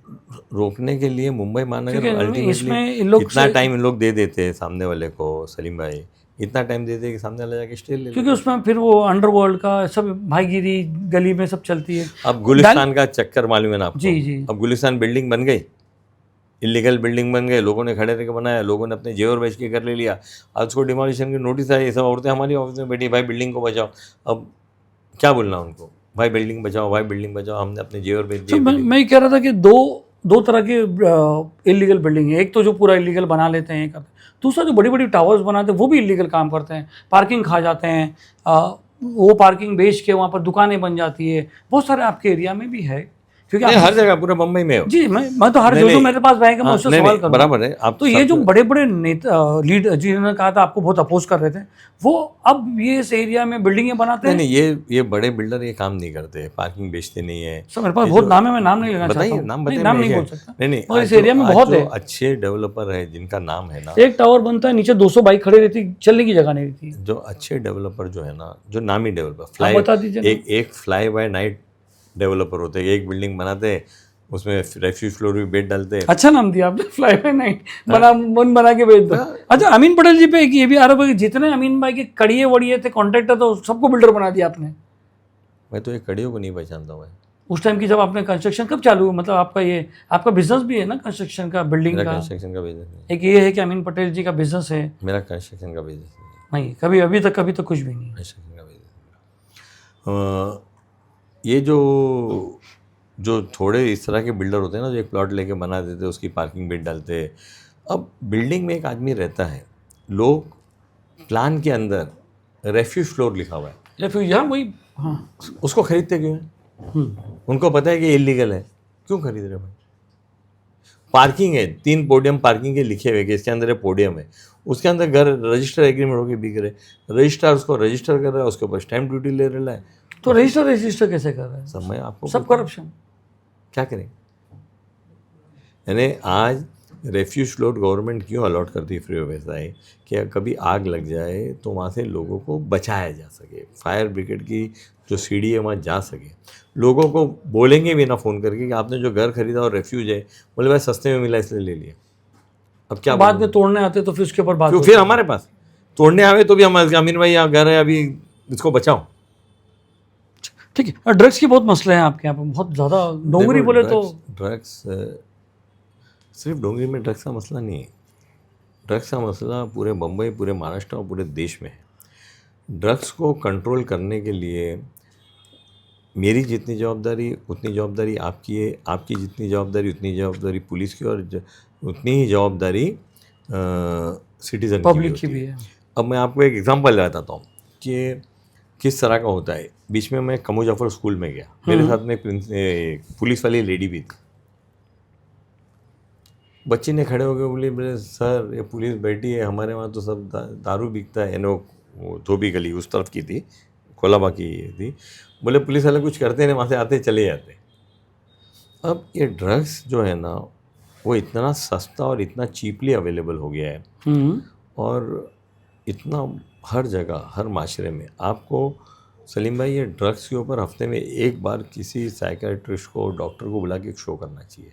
लोगों को पता चलना चाहिए कि हम ये जो ड्रग्स लेते हैं या करते, उससे हमारी ज़िंदगी बर्बाद होगी, हमारी पूरी फैमिली बर्बाद। अवेयरनेस चाहिए बच्चों, अवेयरनेस होना चाहिए। जी जी जी, अवेयरनेस होना चाहिए, और अवेयरनेस आपके थ्रू होगा ना, मीडिया के थ्रू होगा, तो बहुत लोग तक नीचे तक जाएगा।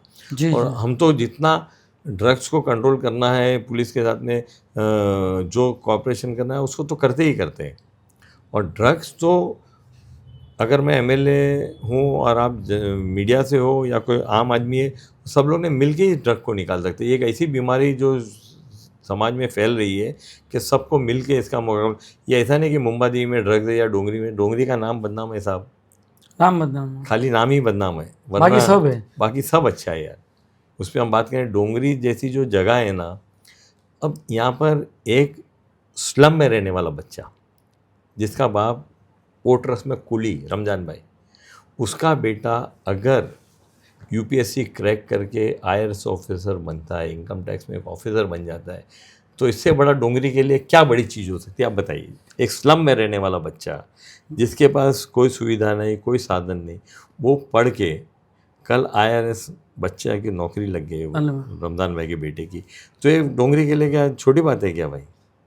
आप डोंगरी को ऐसे नज़र से क्यों देखते हो? जब डोंगरी पिक्चर में देखो तो डोंगरी बताएंगे। फिर एक आप मुनव्वर फारूकी जो हज़ारों पूरे इंडिया में, पूरे वर्ल्ड में फेमस हो गया, मुनव्वर फारूकी, वो भी आपका, वो भी डोंगरी, वो तो मेरा पड़ोसी था, बाजू की बिल्डिंग में रहता था। अच्छा, जब मैं डोंगरी में जब मैं शहदा मार्ग में रहता था, हाँ, जो मेरा घर था उसके बाजू की बिल्डिंग में वो रहता था, इब्राहिम मेंशन, कल्याण मेंशन, शरीफ मेंशन, जो उसमें वो रहता था। वो तो कभी ऐसा था कि ये लड़का आगे मुलाकात नहीं? भाई साहब, लोगों को ये नहीं था कि अमीन पटेल भी एमएलए बन सकता है, मुनव्वर फारूकी भी इतना आगे जाएगा। तो डोंगरी में भी है, कलेक्शन है, कशिश है, डोंगरी में कशिश है। और डोंगरी ने बहुत बड़े बड़े, आज मोहम्मद रफीक साहब भिंड भी यार डोंगरी है, पायदुनी जी, वो भी आपका एरिया पड़ता है, वही एरिया पड़ता है। अच्छा अमीन भाई, बात चल रही थी आपने प्रोजेक्ट की, तो जैसे मैंने कहा था कि आपने कहा कि उमर खाड़ी प्रोजेक्ट भी कई सालों से अटका हुआ है, क्या रीज़न है? मगर नहीं, देखिए क्या होता है कि इसमें दो चीज़ होती है, एक टेनेंट और एक गवर्नमेंट। अब उसके अंदर एक प्रॉब्लम था कि वो बिल्डिंग अब बनी थी ना, उसको एक लिमिटेड साल हुए थे, तो अब मगर उसका प्रोजेक्ट भी हो गया इंशाल्लाह, वो भी शुरू हो जाएगा। तो प्रॉब्लम क्या था, मतलब क्या नहीं उसके अंदर फेवरिज्म बहुत ज़्यादा हो रहा था, ऐसा मैं सुना है। नहीं फेवरिज्म कुछ नहीं था। फेवरिज्म क्या, वो तो गवर्नमेंट माड़ा बनाएंगी उसको, माड़ा ही उसको अच्छा, बनाएगी। बार बार आप बोल रहे हो माढ़ा बनाइए, माढ़ा बना रही है, ये करिए, तो माढ़ा में इतनी कैपेसिटी है बनाने की, उनके पास तो फंड नहीं है रिपेयर करने के। माड़ा के अलग अलग बोर्ड्स हैं, हम्म, रिपेयर एंड रिकंस्ट्रक्शन बोर्ड है, माड़ा के अंदर मुंबई बोर्ड है, माड़ा के अंदर स्लम बोर्ड है, ऊपर माड़ा है। जैसे कमाटीपुरा के अंदर भी जो हमने आज कमाटीपुरा में हर रहने वाले को 500 फुट का घर मिलेगा कम से कम, 2 बेडरूम हॉल किचन का, जिसका टेंडर रेडी है। इलेक्शन के बाद में टेंडर कॉल होने वाला है।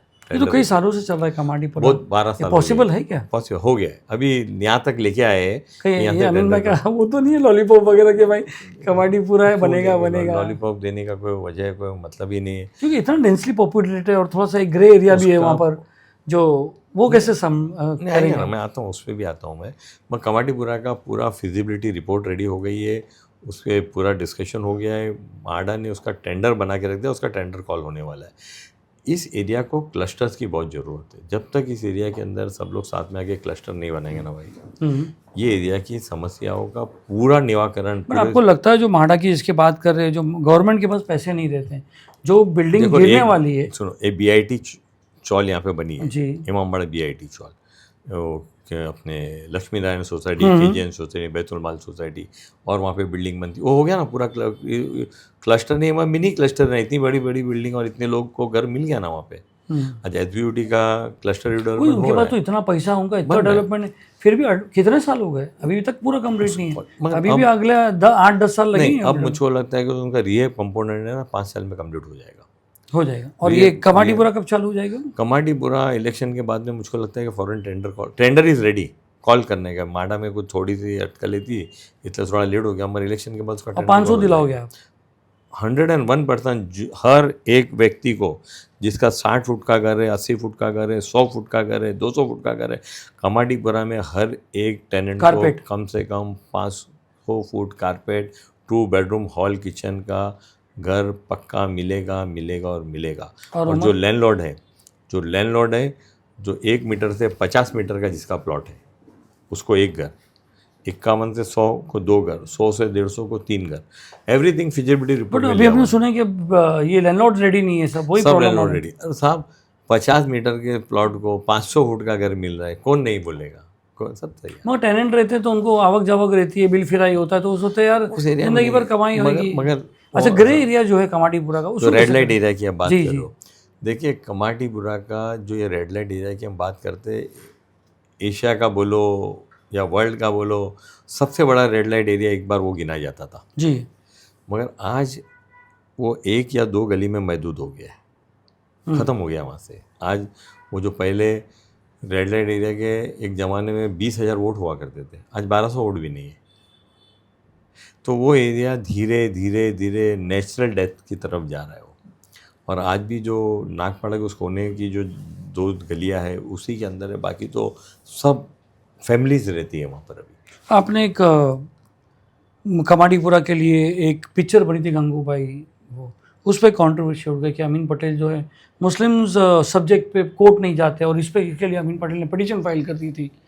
जैसे कि अभी रामगिरी महाराज हो गए, या इसके पहले जो भी मुसलमान मुद्दे हैं, अमीन भाई कभी केस हाई कोर्ट में नहीं गए, और गंगूबाई के लिए अमीन भाई जो है वो केस में चले गए। उसमें ऐसा है कि जो भी मुस्लिम या जो भी हेट स्पीच अगर आप बोलो किसी भी मज़हब के लिए, आप खुद थे डोंगरी पुलिस स्टेशन में, कितने बजे थे रात के सलीम भाई? 2:30 बज गए थे। मैं बैठा था वहाँ पर, मैंने बैठ ये रामगिरी महाराज के लिए मैंने बैठ के कंप्लेंट लिखवाई।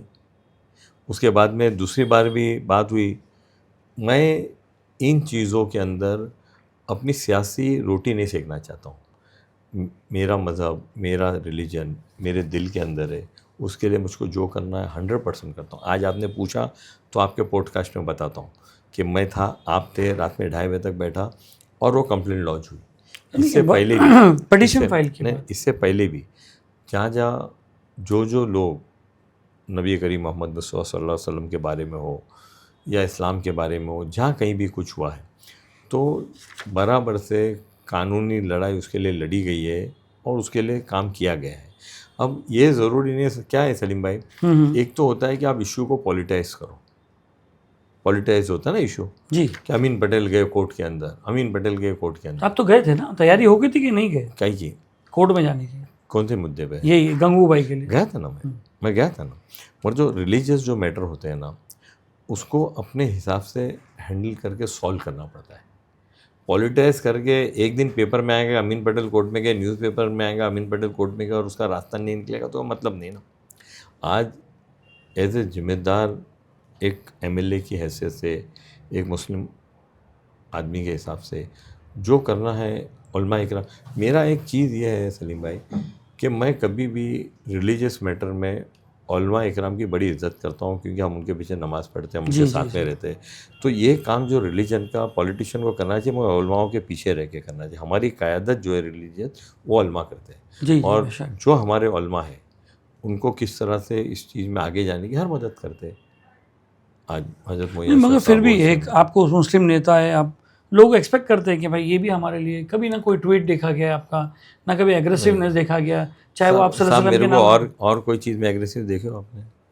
मेरे को कभी आपने एग्रेसिव फिर भी ईमान की बात आती है तो ईमान की बात में तो ये आपके वोटर चाह रहे हैं, मतलब कि यार हमारा नेता बात करे इस पे। सलीम भाई हर मुद्दे पे बात की है ना, ये हर मुद्दे पे, और आप तो इसके जो पॉडकास्ट करो गवाह हो कि आप मेरे साथ 2:30 बजे तक रात में पुलिस स्टेशन में बैठे थे जब तक कोई इशू सॉल्व नहीं हुआ। जी, जो इशू सॉल्व नहीं हुआ तो हम गए नहीं ना। उसके बाद में भी जो भी इशू, उसके पहले भी सब बात सी, बहुत सारी, ये तो आज की बात नहीं, बहुत सारे दिन हर नीतीश आने की बयानबाजी आते, मतलब कभी भी अमीन भाई ने ट्विटर पे या कहीं पे भी उसके खिलाफ कोई बात नहीं की। आप बराबर ट्विटर चेक करो, आप मेरे बयानात चेक करो, न्यूज़पेपर को चेक करो। जैसे वारिस पठान के साथ, ये भाई ये हमारे रसूलुल्लाह को बोल दिया है मैंने, ये हमारी कौम की बात है ना। लोग एग्रेसिवनेस देखना चाहते हैं, लोग ये बोलते हैं, आपके वोटर्स ये बोलते हैं, यार जब अपोजिट पार्टी। आप नबी करीम मोहम्मद मुस्तफा सल्लल्लाहु अलैहि वसल्लम की सीरत पढ़ी आपने? जी। पढ़ी नहीं पढ़ी? शांत स्वभाव। देखिए, अगर मैं इस पॉलिटिक्स में हूँ तो मुझको सबसे पहला मेरा फ़र्ज़ है लोगों की सेफ्टी। मैं ज़ोरदार भाषण करके टीवी पे चलूँ, आपके चैनल में चलूँ, वारिस पठान देख रहे हैं? नहीं, वारिस मेरा दोस्त है, मेरा भाई है, मैंने उसको भी बात बताई है जी जी कि हमारा काम है यूनाइट करना, डिवाइड करना हमारा काम नहीं है। जहाँ हमारे मज़हब पे आँच आएगी हम जान देने के लिए तैयार है। आज मेरा अगर नबी करीम मोहम्मद मुस्तफा सल्लल्लाहु अलैहि वसल्लम की शान में गुस्ताखी होती है, अगर मेरा सर काटने की बात आएगी तो मैं अपना सर भी कटा दूंगा, मैं अपनी जान भी दे दूंगा। ये मेरा ईमान है, मैं उसमें कोई भी कॉम्प्रोमाइज़ नहीं करूंगा।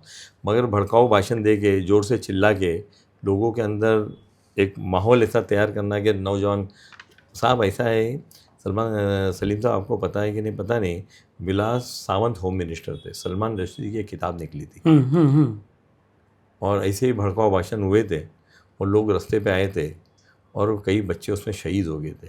आज उनके माँ बाप को जाके पूछो कि कौन जाके पूछता? वो तो कोई किसी को पूछता नहीं, बस लोग ये देखना चाहते हैं कि बस तुम खाली बोलो।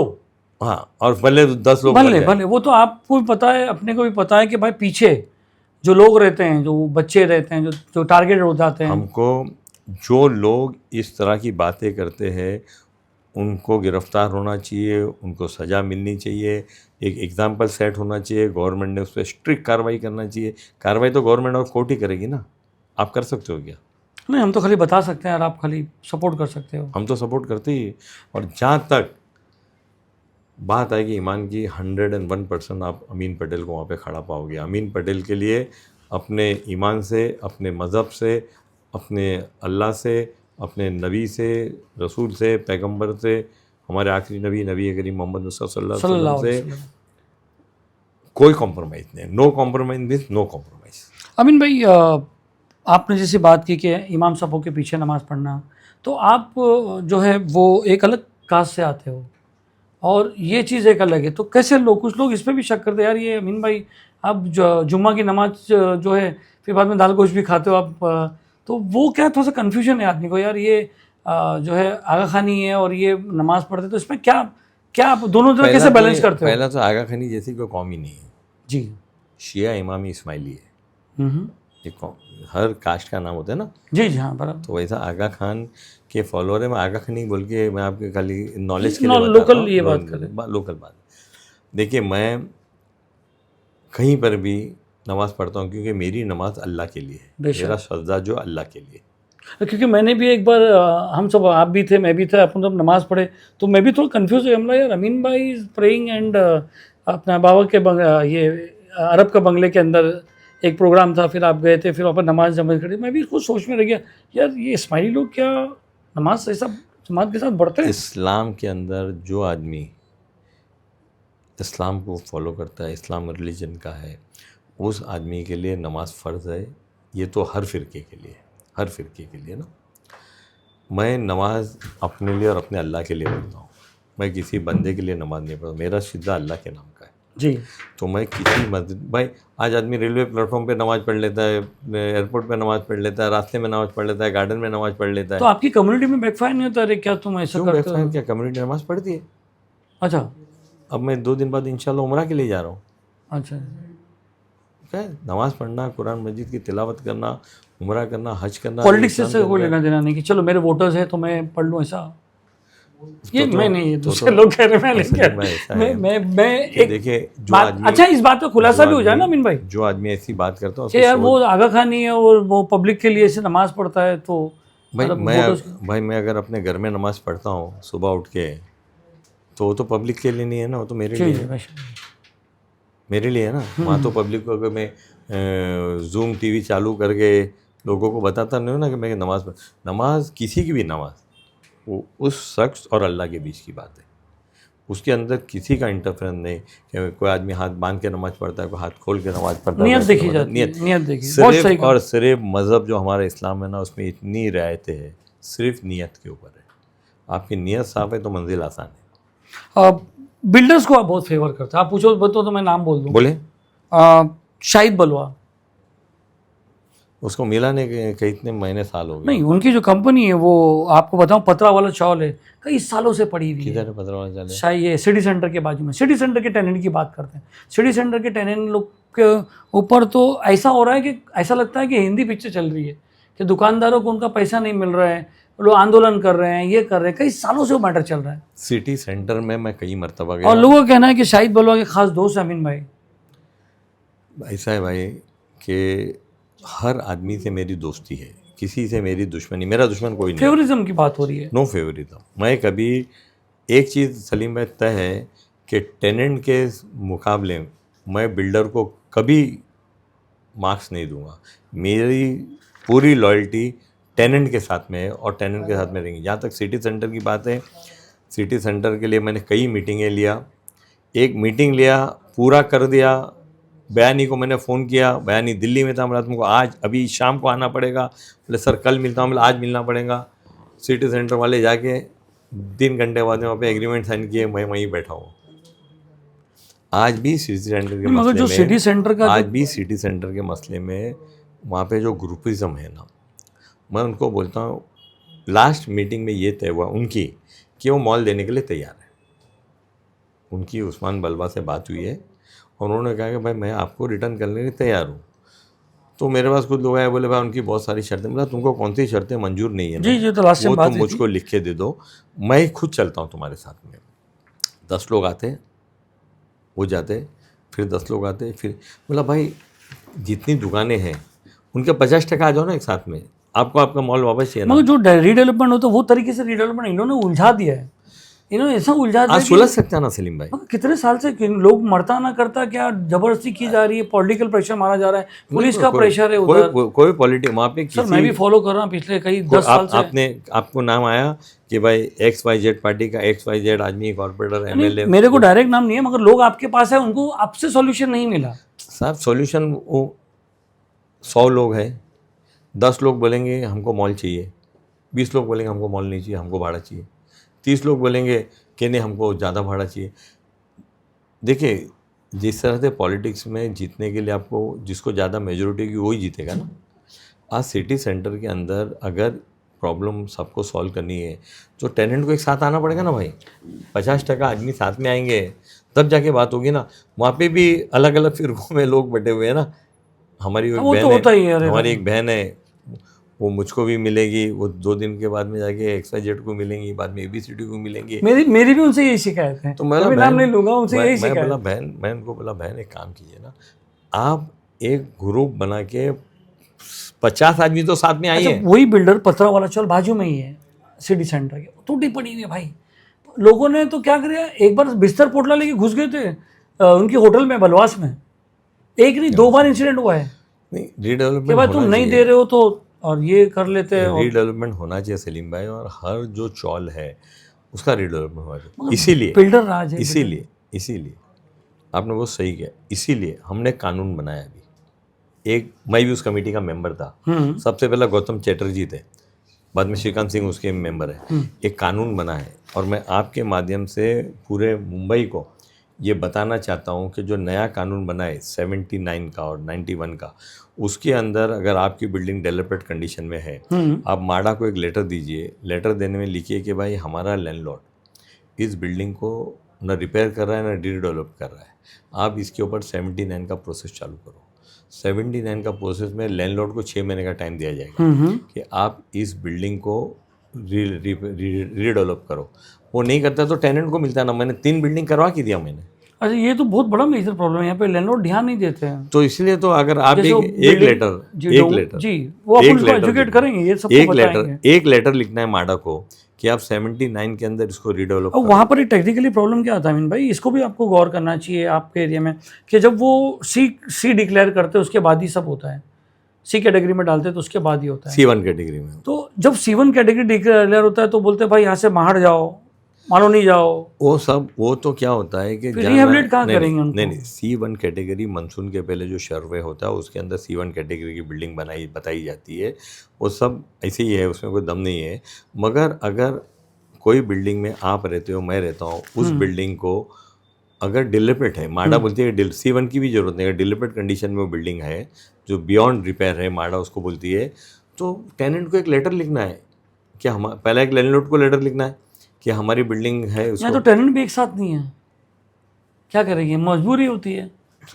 नहीं, मगर कहीं कहीं अभी ये कानून जो बना है ना उसको 1-2 साल हुआ है, चलो उसको भी हम इस्तेमाल करेंगे, तो उसके अंदर इस्तेमाल होना चाहिए कानून। अगला सवाल करते हैं अमीन भाई कि हमने सुना था, एक बार बात हुई थी, आपको पता है कि आपके जो लोग नाराज़ थे, जो बिल्डर आपसे नाराज़ थे या आपके अपोजिट रहते हैं हमेशा, उन्होंने एक बार कहा था कि अमीन पटेल पैसे नहीं लेता बिल्डर से। तो अमीन पटेल को इतना चाहता क्यों है? मैं समझा नहीं आप क्या बोल रहे हो।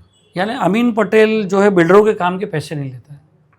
मैं किसी से 1 रुपया नहीं, क्योंकि पब्लिक को ऐसा है कि एमएलए जो रहता है वो उसकी पगार बहुत कम रहती है, उसकी जो कंपनसेशन मिलता है वो बहुत कम रहता है, और वो बड़ा होते जाता है, तो शायद वो बिल्डर फेवरिज्म में आता है, या लोगों की कैसे कंसेप्शन है यार, ये आदमी इतना कमाने कैसे लगता है। अल्लाह का शुक्र है, अल्लाह की बहुत मेहरबानी मेरे पर, अल्लाह की बहुत मेहरबानी मेरे पर, अल्लाह ने मुझको बहुत नवाजा है, मुझको हराम की कमाई नहीं चाहिए जी।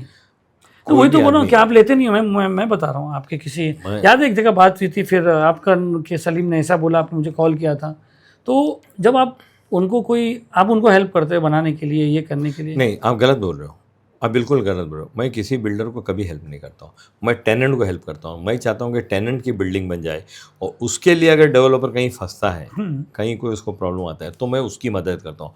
मेरा पहला मदद टेनेंट की, और मैं टेनेंट के साथ में रहूँगा, और टेनेंट को मैं कभी नहीं छोड़ूंगा। अच्छा, टेनेंट के लिए अगर मेरा घर में तो कोई डेवलपर है नहीं, अगर मेरा सगा भाई, मेरा बेटा, मेरा चाचा, मेरा मामा, कोई भी डेवलपर रहेगा, अगर टेनेंट की हित में होगा तो मैं उसके भी अगेंस्ट जाऊँगा। आज तक मैंने 15 साल में किसी भी बिल्डिंग का खड़े रह के कंसर्न नहीं करवाया।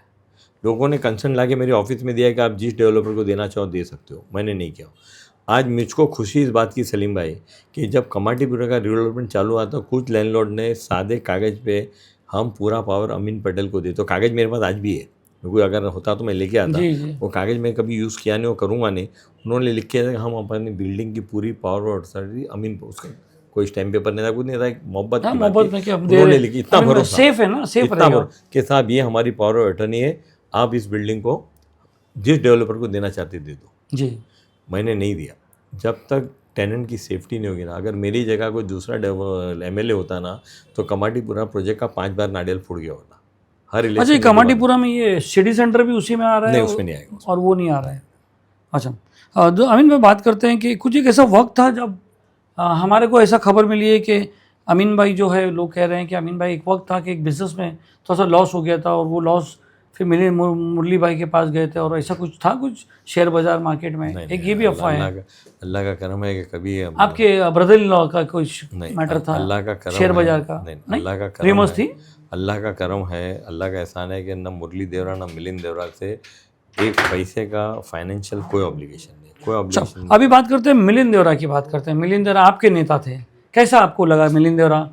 कैसे मुलाकात हुई और मिलिंद देवरा और आपकी इतनी अच्छी बॉन्डिंग कैसे हो गई? नहीं, मैं तो आपको बताया, मेरी मुलाकात तो मुरली देवरा से थी जी। मिलिंद भाई तो फॉरेन में पढ़ते थे, फिर वो बम्बई आए पढ़ाई करके, फिर वो पॉलिटिक्स में आए, तो मुरली भाई के बेटे थे, मिलिंद भाई थे वो आपके बॉस, मतलब पब्लिक इसी बोलते थे कि अमीन भाई है। तो एमपी तो बॉस ही होगा ना, जी। अगर एक ही पार्टी का एमपी होगा तो बॉस ही होगा, तो बॉस थे। और मगर बाद में एक वक्त आया, बहुत अच्छा रिलेशन बॉन्डिंग हो गया आपकी? रिलेशन तो बहुत अच्छा था, मुरली भाई मुझको अपना बेटा ही मानते थे और फैमिली के रिलेशन थे। और एक वक्त आया तो उन्होंने अलग रास्ता चुना, मैंने अलग रास्ता चुना। कितना दुख हुआ अमीन पटेल को मिलिंद देवरा की जाने से, क्योंकि एज अ मेंटर आपके थे, ऐसे साथी थे, ऊपर हाई लेवल में बात करने के लिए आपको मिलिंद देवरा बहुत काम आते थे। नहीं, मगर दुख तो बहुत हुआ मिलिंद भाई का कांग्रेस पार्टी छोड़ने का दुख मुझको नहीं, बहुत सारे यहाँ के दक्षिण मुंबई के लोगों को हुआ। मतलब उनका डिसीजन उसके डिसीजन पे तो आपको लगता नहीं आपकी पार्टी की कुछ मिस्टेक होगी कि यार इतना कैसा मानते हो मिलिंद देवरा को, कैसे एक लीडर है अपार्ट फ्रॉम पार्टी? नहीं, देखिए मैं तो बता रहा हूँ कि मेरे तो उनसे फैमिली ताल्लुकात, तो उसमें कोई पॉलिटिक्स की बात ही नहीं आती थी, मगर उन्होंने ये डिसीजन लिया। मुबारक। कुछ बात हुई थी आपसे कि यार मैं छोड़ रहा हूँ, या जो नहीं, मेरे से कोई या आपने कुछ बाद में बात किया कि नहीं यार तुम बहुत छोड़ो मत? अब आदमी ने डिसीजन ले, देखो उनका डिसीजन मेरा डिसीजन बहुत लोग आपने भी कई मरतबा चलाया दिखाया, पूरे इलेक्ट्रॉनिक मीडिया ने कई मरतबा चलाया दिखाया कि अमीन पटेल मिलिंद देवरा के साथ में जा रहे, बाद में आया कि जा रहे। वो क्यों रूमर उड़े था? अब लोगों का काम है रूमर फैलाना मजे, आप भी मजे ले रहे, हम लोग कहाँ मजे लेते हैं अमीन भाई, हम तो खाली पब्लिक की बातें बताते हैं। अभी जो अमीन पटेल की पोजीशन है मुंबई में एज अ कांग्रेस लीडर की पोजीशन, वो एमएलए नहीं रहा है। मैं अपने इलाके के लोगों का खादिम हूँ और खादिम ही रहना। वो तो ठीक है, ये इलाके के लोग ही आपको एक महाराष्ट्र की पॉलिटिक्स में या मुंबई की मेन पॉलिटिक्स में अमीन पटेल का बहुत बड़ा हाथ है। ऐसी बात नहीं है। जब मैं बता दूं अमीन पटेल, वर्षा गायकवाड़, असलम शेख, ये तीनों का एक ग्रुपिज्म चलता है। ऐसी बात और ये तीनों जिस चीज़ पे हाथ रख दे वो चीज़ 99% होती ही है। फेवरिज्म चल रहा है, ऐसे बातें चल रही है लोगों में। ऐसी बात नहीं है सलीम भाई, पार्टी की मजबूती के लिए, पार्टी को ताकत देने के लिए जो फैसले करते हैं वो करते हैं हम लोग। तो फैसले आज आपके हाथ में है और आपकी मेजोरिटी पे हो। फैसले हमारे हाथ में कुछ नहीं है, कोई मेजोरिटी। आपकी हंसी बता रही है। नहीं, ये बात तो सही है कि आज अच्छा, आपको नहीं लगता कि कुछ अमीन पटेल के व्यवहार में चेंजेस आई है? जैसे अभी पहले अमीन भाई इतना, जैसे आपने कहा कि मैं पहले ये सब नहीं करता था, और अभी जो है पुलिस स्टेशन में जाके FIR लिखाना, जो है बातें करना, लोगों को जमा करना, मौलमाओं से मिलना, ये सब चीज़ों में बातें करना। मैं क्या की इज्जत तो पहले से करता हूँ। देखो इज्जत नहीं, बात जो तुम्हारा मिलाना पैटर्न थोड़ा चेंज हुआ है। नहीं, बिल्कुल चेंज। मैं वैसे के वैसा हूँ और वैसे के वैसा रहूँगा, कभी चेंज नहीं होऊंगा। अमीन पटेल को आप सिर्फ थोड़े से बाल सफ़ेद हो गए थोड़े से, तो भाई ये तो तुम्हारा ग्रे मतलब तो वो है, मगर उसके अलावा एक बात सुन अमीन भाई, जिसके कम वाइट होते जैसे हमारे ना, वो ज़्यादा अच्छे रहते, जिसके पूरे रहते जैसे आप हो, यूसुफ अबरानी हो, ये लोग के एकदम चमकदार फेस, ऐसा क्यों रहता, क्या राज है? ऐसा नहीं है साहब, आप भी टेंशन लेना नहीं। ये सवाल क्यों किया मैंने, आपके जरा थोड़ा जब से क्रॉस चल रहा है तो तुम्हारे जो आपके दोस्त, जो आपके खास लोग हैं, मेरे भी खास दोस्त हैं, वो फिर बोलते हैं तू ऐसा क्यों किया? मैंने चलो एक लॉलीपॉप मैं भी दे देता हूँ कि अमीन में क्या खाते हो सर, आप इतना चमक रहे हो। उसमें ऐसा है कि आप स्ट्रेस मत लो। जिस दिन सलीम आप स्ट्रेस लेना छोड़ दोगे ना, आप भी एकदम खुशहाल हो। आज की लाइफ में कॉमन आदमी को स्ट्रेस तो अमीन भाई है। स्ट्रेस लो, काम करना ही पड़ेगा ना आपको। वर्जिश वगैरह ये आपकी जो रहती है चलता है, वो सब वर्जिश भी होती है, वॉक भी होता है। अभी तो 4 महीने से पैर टूटा हुआ है तो उसकी थोड़े से मसले, मगर वो क्या हो गया था पैर आपके? उसमें मैं स्लिप हो गया था, गिर गया था घर में, तो उसकी वजह से 4 फ्रैक्चर हो गए थे पैर में। इसी टॉपिक पे वापस आते हैं। आपने ग्रुप में आप लोग ने मुस्लिम नेताओं को बहुत काटे हैं, मतलब अमीन पटेल नहीं चाहता था कि कोई मुस्लिम नेता आगे बढ़े। अमीन पटेल है, असलम शेख है, ये बातें चलती है, जब आपको पता है। इस बात का मैं बात करूं, जावेद जुनेजा मुस्लिम है। हाँ, जावेद जुनेजा मुस्लिम है। वो मगर किसका कौम का प्रोडक्ट? लीडर नहीं है। किसका प्रोडक्ट है? See, बनेगा एक दिन। एक कॉर्पोरेटर, मैंने शाना एक रिजवान कॉर्पोरेटर, खान, एक शाना corporate- शाना हाँ रिजवान खान पे भी आ रहा हूँ मैं, रिजवान नहीं। पे भी आ रहा हूँ। शाना रिजवान खान, शाना रिजवान खान हम्म, एक हाउसवाइफ थी। मैं जहाँ से नगर सेवक था उसको वहाँ से लाके नगर सेवक बनाया। तो रिजवान खान आपसे नाराज क्यों है? दोस्त है आपके मेरा, साथी, दोस्त दोस्त। है मेरा, दोस्त है मेरा।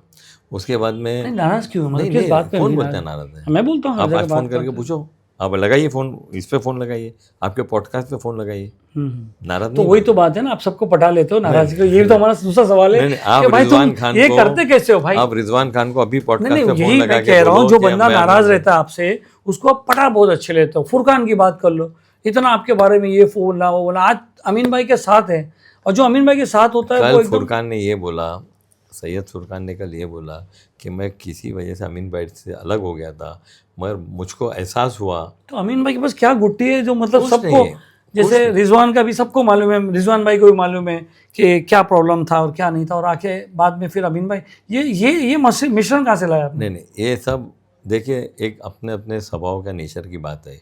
मैं इलेक्शन भी लड़ता हूँ ना, तो कभी भी आपने मेरे मुंह से अपने अपोजिशन वाले की बुराई नहीं सुनी, जबकि मेरे पास हर आदमी का पूरा काला चिट्ठा रहता है, ला के देते, मगर मैं उसको यूज़ नहीं करता हूँ, क्योंकि मैं ये समझता हूँ कि पॉलिटिक्स के अंदर किसी भी बिलो द बेल्ट नहीं जाना चाहिए।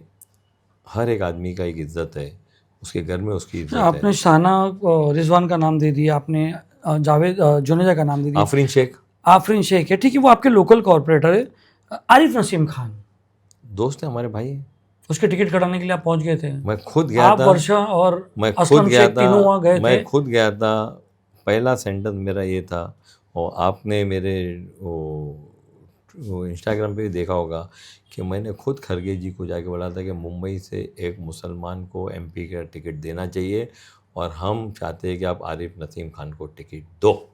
ये बात तो उल्टी आई थी कि भाई कहीं लोग तीनों तो पहुंच बात गए, कहीं से आएगी तो क्योंकि उसको अंदर क्या मीटिंग करेंगे? में क्या बात हुई ना, अब मलिकन खर्जून बोलेंगे ना कोई बोलेगा, मैं तो बात आपके ये आई थी। सामने, मैं अगर मैं गलत बोलूं तो आज वर्षा भी है, असलम भी है, खरगे साहब भी है, है ना, वेणुगोपाल भी र्यूमर्स है ना। मैं तो बोला ना, मैं खुद बोला, असलम को भी मैंने तैयार किया, मतलब भाई एक आदमी लड़ना चाहिए, आपने को उसकी मदद करनी चाहिए, और मैंने बोला आरिफ नसीम खान को टिकट देनी चाहिए थी, हमने तो मांग की थी। आज भी इस ओबरानी पे बात करते हैं, आपको नहीं लगता कि बाइकल्ला में मुसलमानों को सीट मिलना चाहिए था? क्या यूबीटी का कांग्रेस पे बहुत प्रभाव है? देखिए उस डिस्कशन में मैं था नहीं, मगर मैंने हर बार इस बात को रखा था कि जो हमारी कांग्रेस की जो सीटें हैं जो हम लड़ना चाहे, उसमें भाई कल्ला पहले नंबर पे थी, कि हमको भाई कल्ला है, बरसोवा है, बांद्रा ईस्ट सीट लड़नी चाहिए थी, और हमने अपनी तरफ से पूरी बात एक रखी होता थी। है, एक होता है बात करने का भाई तरीका कि होनी चाहिए, होना चाहिए, एक होता नहीं सर देना पड़ेगा आपको। नहीं बोले थे, नहीं नहीं देना पड़ेगा बोले हम कौम को क्या जवाब देंगे? साहब, वही तो हमने कहा कि भाई कल्ला, बरसोवा, बांद्रा ईस्ट ये सीटें हमको मुस्लिम कैंडिडेट लड़ाने थे, हमको ये सीट चाहिए थी, उसके लिए लास्ट तक जद्दोजहद हुई, बातचीत हुई, प्रेशर बनाया गया, दिल्ली के अंदर प्रेशर गया है, दिल्ली के अंदर हमने अपने लीडर्स को बताया है कि ये होना चाहिए था।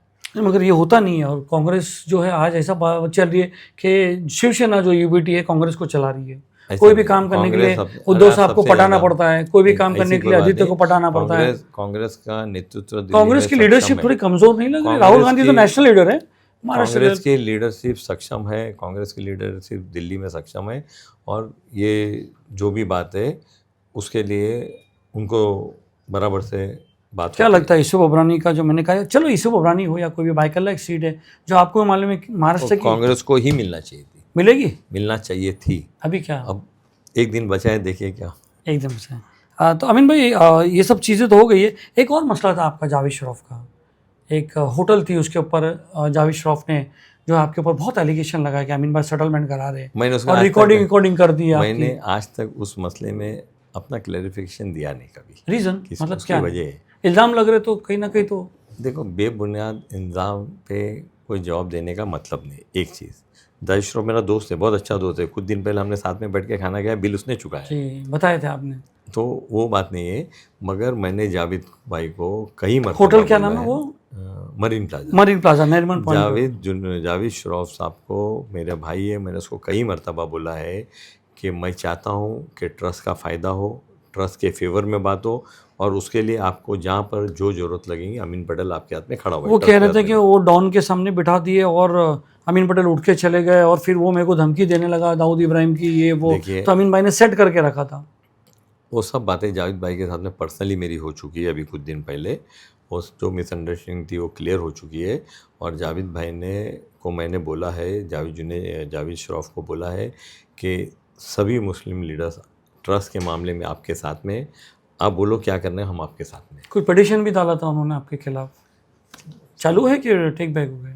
चल, जो पिटिशन होगी, अच्छा, आपके खिलाफ अभी वो मोहम्मद से एनसीपी से टिकट मांग रहे हैं। ठीक है, इलेक्शन है, कोई भी लड़ सकता है, डेमोक्रेसी अच्छा, है। कोई अपोजिट वाले जो खड़े होते हैं और आपको जो वो करते हैं कि भाई अमीन भाई ये काम नहीं हुआ, वो काम नहीं है, और कहीं नहीं कुछ हद तक ऐसा रहता है कि हाँ यार ये काम होना चाहिए था, तो क्या रीज़न है? एक एमएलए से क्या एक्सपेक्ट करें जिसको 15 साल से लोग वोट दे रहे हैं? देखिए, एक एमएलए से लोगों की बहुत तवक्कुआत रहती है, और बहुत तवक्कुआत हल भी हो जाती है। कुछ मसले रहते हैं, अब ऐसा तो सेंटर के कुछ मसले जो 50 साल तक सॉल्व नहीं होते, तो मैं ये नहीं बोलता हूँ कि मेरे एरिया के मसले 50 साल तक सॉल्व नहीं होंगे, मगर एक अच्छा एजुकेशन मिलना चाहिए, अच्छा हेल्थ केयर मिलना चाहिए, जो अवेलेबिलिटी उसमें बेस्ट होना चाहिए, और मैंने ईमानदारी से उसके लिए काम किया है। आज का तकरीबन 3000 बच्चे इस मुंबा देवी में फ्री में पढ़ रहे हैं, अच्छी स्कूल में, अच्छे एजुकेशन में, जो मुंबई पब्लिक स्कूल और फदलानी का जो मैंने टाइप करा है, 6 स्कूलें हैं जहाँ फ्री में इंग्लिश स्कूल के बच्चा जाएगा, किंडरगार्टन में जाएगा, 10वीं में पास होकर निकलेगा, 1 रुपये का खर्चा नहीं। क्वालिटी एजुकेशन भी बहुत अच्छी है आप खुद फजलानी बोले, की, फदलानी की बहुत अच्छी है। अब 2 हॉस्पिटल बनने वाले नहीं, बनने का काम चालू है, काम चालू है। आप जाकर देख सकते हो, आप दिखा सकते हो कि 2 हॉस्पिटल बन रहे हैं, 2-2.5 साल में कंप्लीट हो जाएंगे। नए 2 स्कूल पूरे नीचे से ऊपर तक, एक दुर्गा देवी में और इस्लामपुरा में, उसके प्लान अप्रूव हो गए, वो भी काम चालू होने जा रहा है। तो लोगों के लिए दिल से हमने काम किया है और दिल से काम करेंगे, और ये चीज़ जो आज जो भी लोग बात करते होंगे ना, आने वाली 23 तारीख को मेरे इंशाल्लाह जीत के माध्यम यानी से, तुम्हारे जो वोटर्स है वो सब रेडी है भाई, वो टेंशन नहीं, कोई कुछ भी बोले। जीत के एक बार माध्यम आपका से लोगों को पता चलेगा कि अमीन पटेल ने क्या अब्दुल रहमान शाह बाबा दरगाह पे खिलाफ भी आपके खिलाफ एक पोस्टर लगा था मिलिंद दरा का, और वो पोस्टर हटा दिया गया था, वो मसला क्या था? वो गेट का तो बहुत छोटी सी बात थी, वो अपने लोग है सब। चलो, वो जो आईआईटी थी उसका क्या लोचा? 2 सीएम आके गए, विजिट करके गए, मगर फिर भी वो आईआईटी में अभी भी मेरी बात हुई है, उनके प्रिंसिपल, नई प्रिंसिपल आए थे मेरे पास में, बात हुई है, वहाँ पे कोर्स चल रहे हैं। अगले साल जब जून में जो कोर्स चालू होगी, हम कोर्स चेंज करेंगे वहाँ पे। अभी जो कोर्सेज है उसको चेंज करके जो अभी की ज़रूरत के कोर्सेज है उसको वहाँ पे लाया तो वही बता रहे हैं कि भाई वो अमीन भाई ने अगर चालू किया तो उसको एक डिग्री कॉलेज चालू करते हैं। लोगों में बात है ये क्या, साहब, ऐसा है कारपेंटर ये कि वो वहाँ बैठ करके वो तय हुआ था, मेरे एमएलए बनने के पहले तय हुआ था कि आईआईटी का कॉलेज बनेगा, और वही बना है, उसके रिजर्वेशन थे, उसी तरह से बना है। आज वो बिल्डिंग बन के तैयार हो गई है, और अभी जो कोर्सेज, हज़ारों बच्चे वहाँ पर इसकी चालू है कि बंद है? चालू। पिछले ये जिस दिन फाउंडेशन रखा उसके अगले साल ही चालू हो गई थी। एल्फेशन कॉलेज में इसकी क्लासेस चलती थी, और हज़ारों बच्चे पढ़ के वहाँ से निकले। अभी वहाँ पे जो कोर्सेज चलते हैं बच्चियों के लिए, फैशन डिज़ाइनिंग का कोर्स है, कंप्यूटर का कोर्स है, साथ में वेल्डर और इलेक्ट्रीशियन का कोर्स है, मगर उसमें से कुछ कोर्सेज हम आने वाले जून महीने से चेंज करने वाले, जो नए कोर्सेज लाने वाले हैं। आते हैं बाबा सिद्दीकी पे। जी, कैसे ताल्लुकात थे, कब मिले थे आप? मैंने बताया ना कि 1986-87 में मुलाकात थी, एक भाई जैसे हमारे संबंध थे, बहुत अच्छे रिलेशन। साथ में आप लोग दिल्ली जाते थे एक साथ ही? साथ ही में रहे, यूथ कांग्रेस में साथ में रहे, कांग्रेस में साथ में रहे, बहुत साथ रहा, पॉलिटिकली बहुत लंबा सफ़र रहा। फैमिली रिलेशंस भी बहुत अच्छे थे आप? भाई मेरे आपके भी फैमिली रिलेशन बहुत अच्छे हैं। अभी परसों हम लोग मिले थे, आप भी नाश्ता कर रहे थे, मैं भी नाश्ता कर रहा था। जी जी जी। तो फैमिली रिलेशन, मैं बाबा भाई था मेरा, फैमिली रिलेशन थे उससे। तो कैसा लगा आपको? बहुत अफसोस हुआ, बहुत बहुत। वो वाक़या ऐसा है ज़िंदगी में जो कभी भुलाया नहीं जाएगा। अच्छा, एक बात है कि अमीन भाई और बाबा सिद्दीकी बिल्डर में पार्टनरशिप थे, प्रोडक्ट में पार्टनरशिप मेरी थे। बाबा सिद्दीकी के साथ में बिजनेस में कोई पार्टनरशिप नहीं। अमीन भाई आप बिल्डर नहीं हो, आप बाबा सिद्दीकी के साथ पार्टनरशिप नहीं थे, तो अमीन भाई जो है इतना 2 दिन में अभी आपने कितना भरा है? ये तो अभी सब सामने में जाएगा, कल एफिडेविट आएगी, कल आ जाएगी, आपको पता चल जाएगा मैं क्या कि करता इतने पैसे आया कहाँ से रे भाई? हूँ। एफिडेविट में सब लिखा हुआ है। मैं तो नहीं, मैं तो निकालूंगा, बाकी जो दूसरा अपोजिट वाले उन लोग भी निकालेंगे। देखो अमीन भाई ये बहुत अच्छा। कैसे है, जो है पब्लिक के सामने 1-1 रुपया टैक्स भरा हुआ पैसा है, और पब्लिक के तो सामने वही का मेन पैसा। काम आपका, ये तो एमएलए है और लोग भाई कह रहे काम हैं कि भाई मेरा फैमिली बिजनेस है, काम चलता है, ऐसा जी, को जी। मैं खाली। और आप खुद ने बोला कि मैं बिल्डरों से पैसा नहीं लेता हूँ। जी, वो तो बात थी जो आपके दुश्मन ने बोला था, जो मतलब आपसे जिसकी जमानती नहीं थी, उसने ये बात बोली थी, तो मैंने आपके एक दोस्त को बोल दी थी ये बात, मैंने कही थी उनको कि भाई ऐसी ऐसी बात है। हाँ। तो बाबा सिद्दीकी का क्या लगता है आपको, क्या हुआ होगा? और पुलिस इन्वेस्टिगेट कर रही हो केस को, उसमें जीशान की हालत क्या है? जीशान तो जीशान आपसे बहुत, पूरी फैमिली बहुत परेशान है, बहुत तकलीफ में है। अल्लाह उनको सब्र जमील देवे। और बहुत दुख बहुत बहुत दुख, बहुत दुख, बहुत दुख। तो बाबा सिद्दीकी का इतना एक्टिव रोल नहीं था मुस्लिम पॉलिटिक्स में, देखा जाए तो। आज उस चीज़ पे हम लोग बात नहीं करें तो अच्छा है, जो आदमी है नहीं, उनकी पॉपुलरिटी की बात करते, क्या ऐसा कैसा पॉपुलरिटी? भाई पॉपुलरिटी बॉलीवुड में उनका नाम बहुत था। बहुत बहुत मेहनत करने वाला आदमी था, बहुत नीचे से ऊपर आया था, बहुत मेहनत करने वाला आदमी था, अच्छा आदमी था। जीशान का कुछ कहना है कि अभी वो इलेक्शन लड़ेंगे नहीं जीशान लड़ेंगे? लड़े आपसे तो राय लिए बगैर तो करते नहीं नहीं, है नहीं, ये, फैमिली है, राय लेते हैं। नहीं, राय वो खुद मुझको पता चला वो चुनाव लड़ रहे तो एनसीपी से एनसीपी। कांग्रेस छोड़ने की उसकी वजह क्या? आपका दोस्त है बाबा सिद्दीकी ने, वो भी छोड़ दिया कांग्रेस, उनके बेटे भी छोड़ रहे हैं, तो क्या मैंने रीजन? जैसे अमीन बताया भाई ना कि हर आदमी का अपना अपना। क्या इसमें अमीन भाई का तो हाथ नहीं था? मेरा क्यों हाथ होगा? अरे मैं बात बता रहा हूँ। हर आदमी अपना डिसीजन ले सकते, मेरा क्यों हाथ होगा? अमीन भाई आखिरी हमारा एक पड़ाव है आखिरी। अरविंद सावंत जी ने कल कहा था कि अमीन पटेल का मेरा कर्ज है, मैंने खुद सुना है। देखिए, मैं जिसके साथ भी रहता हूँ ईमानदारी से काम करता हूँ। जब हमारा यूबीडी से अलायंस हुआ, मैंने ईमानदारी से काम किया और ये 40 एक बात होती, कुछ ऑप्शन ही नहीं था। नहीं, मैं देखो, एक तो ऑप्शन होता है कि छोड़ दिया जाए कि भाई लोग वोट देंगे, एक है कि भाई वोट देना चाहिए। मैं उनके लिए डोर टू डोर कैंपेन किया, फुल फ्लैश कैंपेन किया, कई कैंपेन में। सब में ज़्यादा अरविंद 8 सावंत वोट्स आपके एरिया से मिले? नहीं, भाई कल्ला से सबसे ज़्यादा मिले थे। सेकंड नंबर सेकंड में वहाँ पे कुछ 47-48 हज़ार थे, मेरे यहाँ कुछ 41 हज़ार थे। देखिए, मैंने जो हम लोग ने बात की शुरुआत की, मैं वहाँ वापस आके अपनी बात ख़त्म करना चाहता हूँ कि ये जो एरिया है ना मुंबा देवी का, और ख़ास करके डोंगरी, भिंड बाज़ार, मोहम्मद अली रोड, नागपाड़ा, ये हम जो पिक्चर देखते थे ना, तो एक बार मैं मुरली दौरा के साथ में फ़्लाइट में जा रहा था, तो कोई बहुत बड़ा बिजनेसमैन था, बिजनेस क्लास में हम लोग ट्रैवल कर रहे थे, मैं मुरली दौरा। तो मुरली भाई ने मिला है कि अमीन पटेल है, कॉर्पोरेटर है नागपाड़ा से, तो बोला नहीं मैं कमाटीपुरा से, वो घबरा गया, बोले तो बोले कौन सा एरिया है तुम्हारा? तो बोला सर ये एरिया है। फिर एक बार मैं जब एमएलए बनने के बाद में मुरली भाई के साथ में जा रहा था, बहुत बड़े बड़े कंपनी के चेयरमैन थे, तो बोले that area Dongri, Nagpada, very notorious, very dangerous. तो मैंने उनको समझाया कि मतलब ये सिर्फ फिल्मों में दिखाया जाता है, इस एरिया की खुसूसी एक अलग ही है। यहाँ आपको बहुत अच्छे लोग मिलेंगे, यहाँ आपको बहुत अच्छा खाना मिलेगा। आज शालीमार, नूर मोहम्मदी, दिल्ली दरबार, जी जी जी, बेस्ट यहीं पर है ना। आज वेजिटेरियन खाना भी, सूरती बोलिए, ये सब बेस्ट रेस्टोरेंट यहीं पर है। मतलब यहाँ के लोग बहुत अच्छे। यहाँ जब मैं बोलता हूँ कि गुलाम मोहम्मद बनातवाला साहब और बुखारी साहब ने इस एरिया का, अमीन खंडवानी साहब जिन्होंने हज हाउस बनाया, उमर खाड़ी जो है वो बहुत सेंसिटिव एरिया है मुंबई पुलिस के लिए, इसमें इलेक्शन हो या कुछ भी, मगर अलहमदुल्ला बहुत सेफ आज तक। मैंने अपनी ज़िंदगी में पूरे वर्ल्ड में इस एरिया से सेफ एरिया कहीं देखा नहीं है। जी। ये Bombay number 9, Bombay number 8, Bombay number 3 है ना, ये वर्ल्ड का सेफेस्ट एरिया, और यहाँ वर्ल्ड के बेस्ट। और ये एरिया अमीन पटेल का है? ये एरिया मेरी आवाम का है। अमीन पटेल अभी इलेक्शन में लोगों को क्या मैनिफेस्टो दो कि, या क्या, या एक तरह से अपोजिट, आपके अपोजिट लोगों की बात है क्या? अमीन भाई क्या लॉलीपॉप देने वाले दो चौथे टक? मैंने आज तक कोई वादा नहीं किया, मैंने सिर्फ काम फिर किया भी एक है। नजरिया तो होगा ना, मैंने काम किया है, क्योंकि आज लोग काम पकड़ रहे हैं, पहले नहीं पकड़ते थे। तो काम किया है ना बॉस। 6 इंग्लिश मीडियम स्कूल है, वो 2 ठीक है। हॉस्पिटल अभी है, 2000 लाइब्रेरी आपका है। एजेंडा क्या है ना यार? अभी जैसे यार 2000 देखिए, मेरा एजेंडा है कि ये 6 स्कूल है ना, 6 स्कूल जहाँ पे फजलानी काम कर रहा है, तो बच्चे 3000 से ज़्यादा बच्चे पढ़ते हैं, उसको मिनिमम 10 और मैक्सिमम 12 ये 5 साल में करना क्योंकि आपके एरिया के सारे बच्चे जाते हैं ग्लोरिया में, बाइकल तरफ जाते हैं, यहाँ कोई स्कूल ही नहीं है ना। क्यों नहीं? एक सेंस ऑफ ही है। नहीं, क्यों नहीं?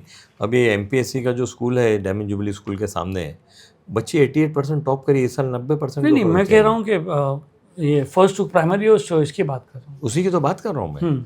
आज जेआर मुंबई पब्लिक स्कूल है जो फजलानी चला रही है, 1200 बच्चे हैं वहाँ पर, जी जी। और सब अच्छे करके बच्चे। अच्छा, मैंने एक फजलानी का नाम आया, मैंने कह रहा था कि आपने बीच में एक सदन में कहा था कि जे हॉस्पिटल में अगर कुछ चाहिए तो मेरे पास एक संस्था रेडी है जो देने को। तो मैं चाह रहा था कि आप उस बंदे का नाम बोलो। देखिए मेरी कादर भाई फजलानी से बात हुई थी जी। उनका कुछ जे के अंदर जो पेशेंट्स हैं उनको फ्री में खाने का प्रॉब्लम था, वो सॉल्व करा के दिया था मैंने। उनके तरफ से हर पेशेंट के रिलेटिव्स को फ्री में खाना मिलता है वहाँ पर आज भी। तो वो जो खाना है वो फजलानी साहब को मैं अमित देशमुख के पास लेकर गया था हम्म। और उनका याद है ये बात थी कि लोग वहाँ पर बैठ के खाना चाहिए। और जो मैं मेरे घर में खाता हूँ, जो मेरे घर में फजलानी साहब मैं के घर आपको में चावल बताऊं आता है, भाई, कितनी बार हमने वहाँ पर लोगों से इंक्वायरी की, टेम्पो वाले को पकड़े कि भाई लाता कहाँ से, कौन है, नाम ही नहीं बताते भाई। वो खाना फजलानी ट्रस्ट के, आयशा क्या भाई बात ट्रस्ट है, के क्या बात है, वेरी गुड। और वो कई सालों से चाहते थे, वो वेंटिलेशन मशीन भी देने को तैयार वो थे। कई सालों से चाहते थे बैठ के खाना खिलाना। वो ऐसा पैकेट नहीं देना चाहते थे, जाओ का वो बैठ के खाना खिलाना उनका चाहते खाना थे। भी एकदम ट्रे में आता है कई और सालों तक उन्होंने मेहनत की, वो सक्सेसफुल नहीं हुए। अमित देशमुख जब मिनिस्टर थे, जब मैं उनको लेके गया, डीन को बुलाया और बोले इनको कल के कल जगह मिलनी चाहिए, और वो जगह मिली और आज वहाँ लोग, हज़ारों लोग रोज 2 टाइम का बेशक खाना खाते बेशक, हैं। मगर जरा और भी खाना कोई वो है, लेबल नहीं है, कुछ भी खाना हो। वो है जो कादर भाई अपने घर में खाते हैं, जहाँ से उनका घर का राशन आता है वहीं से राशन आता है। और उन्होंने मुझको कहा था कि अमीन भाई अगर जे हॉस्पिटल में जगह मिल जाती है तो मैं 50 डायलिसिस बेड आपको देता हूँ, आप जी चलो। जी, बराबर। उसके लिए मेहनत चल रही है, उसके लिए काम होगा। आने वाले दिनों में आप देखोगे कि हेल्थ और एजुकेशन पे और क्या दो, इंफ्रास्ट्रक्चर क्या करोगे, क्योंकि वो बाइक, वो अच्छा आपने बीच में प्रपोजल दिया था कि यार बिल्डर को बोलूंगा कि मैं पार्किंग, बाइक की पार्किंग, अभी जो नई बिल्डिंग है, प्लान जो बन रहे बिल्डर, हर बिल्डर को बुला हुआ है कि बाइक पार्किंग तुमको ये एरिया में कंपलसरी होगा डायरेक्टेड बिल्डिंग के लिए। हर बिल्डर को बुला हुआ है। और यहाँ पे मौलाना शौकत रोड पे एक नई बिल्डिंग बनी है, वहाँ पे बाइक के लिए पार्किंग दी गई है। कौन सी बिल्डिंग है वो? वाइट फ्लावर किसकी है वो? डेवलपर है, समीर अच्छा, समीर भाई डब्बा वाला डेवलपर। हाँ, वो और नाथानी दिए उन्होंने ऊपर बाइक की पार्किंग दी। तो अभी और क्या देंगे आप? ओल्ड डेवलप्ड बिल्डिंग का क्या करें, जैसा भी आपने बताया वो लॉ, उसी के अंदर इस बिल्डिंगों को बनानी पड़ेगी ना, जो नया कानून हमने बनाया। मैं मेंबर था उस कमेटी का, मेरे को पूरे एविडेंस है। हम लोग उसके अंदर कम से कम 50 पेज का उसमें मैंने अपना और क्या कर reply सकते डाला हो? था। और इस एरिया के करेंगे। ट्रैफिक कम नहीं हो रही अमीन भाई, करेंगे, ट्रैफिक, कर रहे हैं सब। इलीगल पार्किंग, इलीगल ट्रांसपोर्ट, ये वो, मतलब अब जो ट्रांसपोर्ट वाले हैं वो तो लगभग यहाँ से शिफ्ट होते जा रहे हैं। कोई तो ये आप देखिए, बहुत सारे ट्रांसपोर्ट वाले वाशी से यहाँ पर आने में 15 मिनट लगता है और वाड़ी बंदर से शालीमार क्रॉस करने को 25 मिनट लगता है।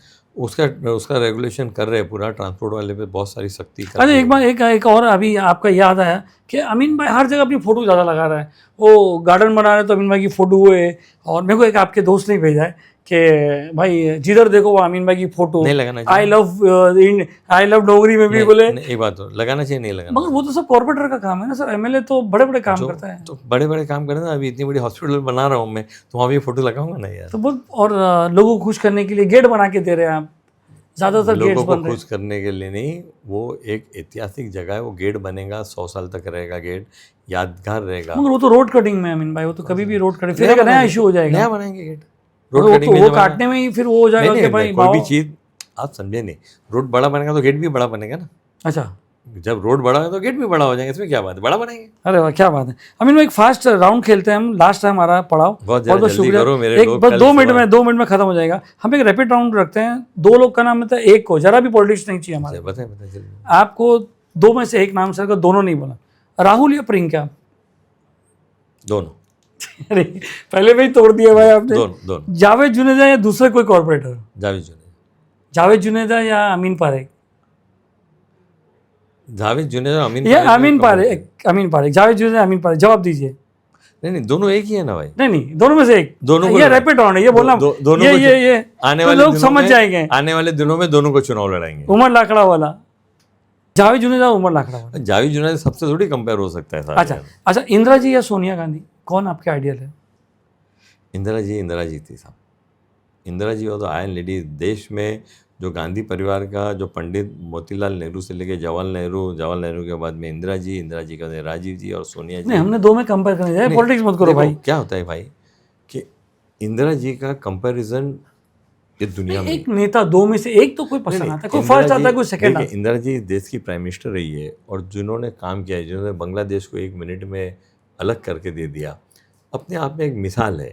और सोनिया जी ने जो कुर्बानी दी वो अपने आप में एक मिसाल है। आज राजीव जी की डेथ के बाद में जो सोनिया जी ने परिवार को संभाला, परिवार के बाद में देश को संभाला, उनको प्राइम मिनिस्टर बनने से सोनिया जी को कौन रोक सकता था? वर्षा गायकवाड़ या असलम शेख? नहीं, प्राइम वो ठीक है, आपने दोनों वो जवाब दे दिया। गांधी को प्राइम मिनिस्टर बनने से कौन रोक सकता था? उन्होंने डिसीजन लिया और मनमोहन सिंह जी को प्राइम मिनिस्टर बनाया। वो आपकी मजबूरी भी है उनकी नहीं, तारीफ कोई करना। मजबूरी। अच्छा, वर्षा गायकवाड़ या असलम शेख? अभी एक बोलो अमीन भाई यार। दो देखो, सिरे, आप ऐसा मत करो। वर्षा गायकवाड़ मुंबई कांग्रेस की अध्यक्ष है, यही तो गेम है ना भाई। असलम आप मेरा दोस्त है। जी, राहुल गांधी या उद्धव बाला साहब ठाकरे? राहुल गांधी। असलम शेख या आरिफ नसीम खान? भाई दोनों एक दोस्त एक नाम नहीं, एक नाम लो, दोनों में से एक नाम लो। दोनों हाँ, दोनों अपने दोस्त हैं। यूसुफ अबरानी कि अबू हाशिम आजमी?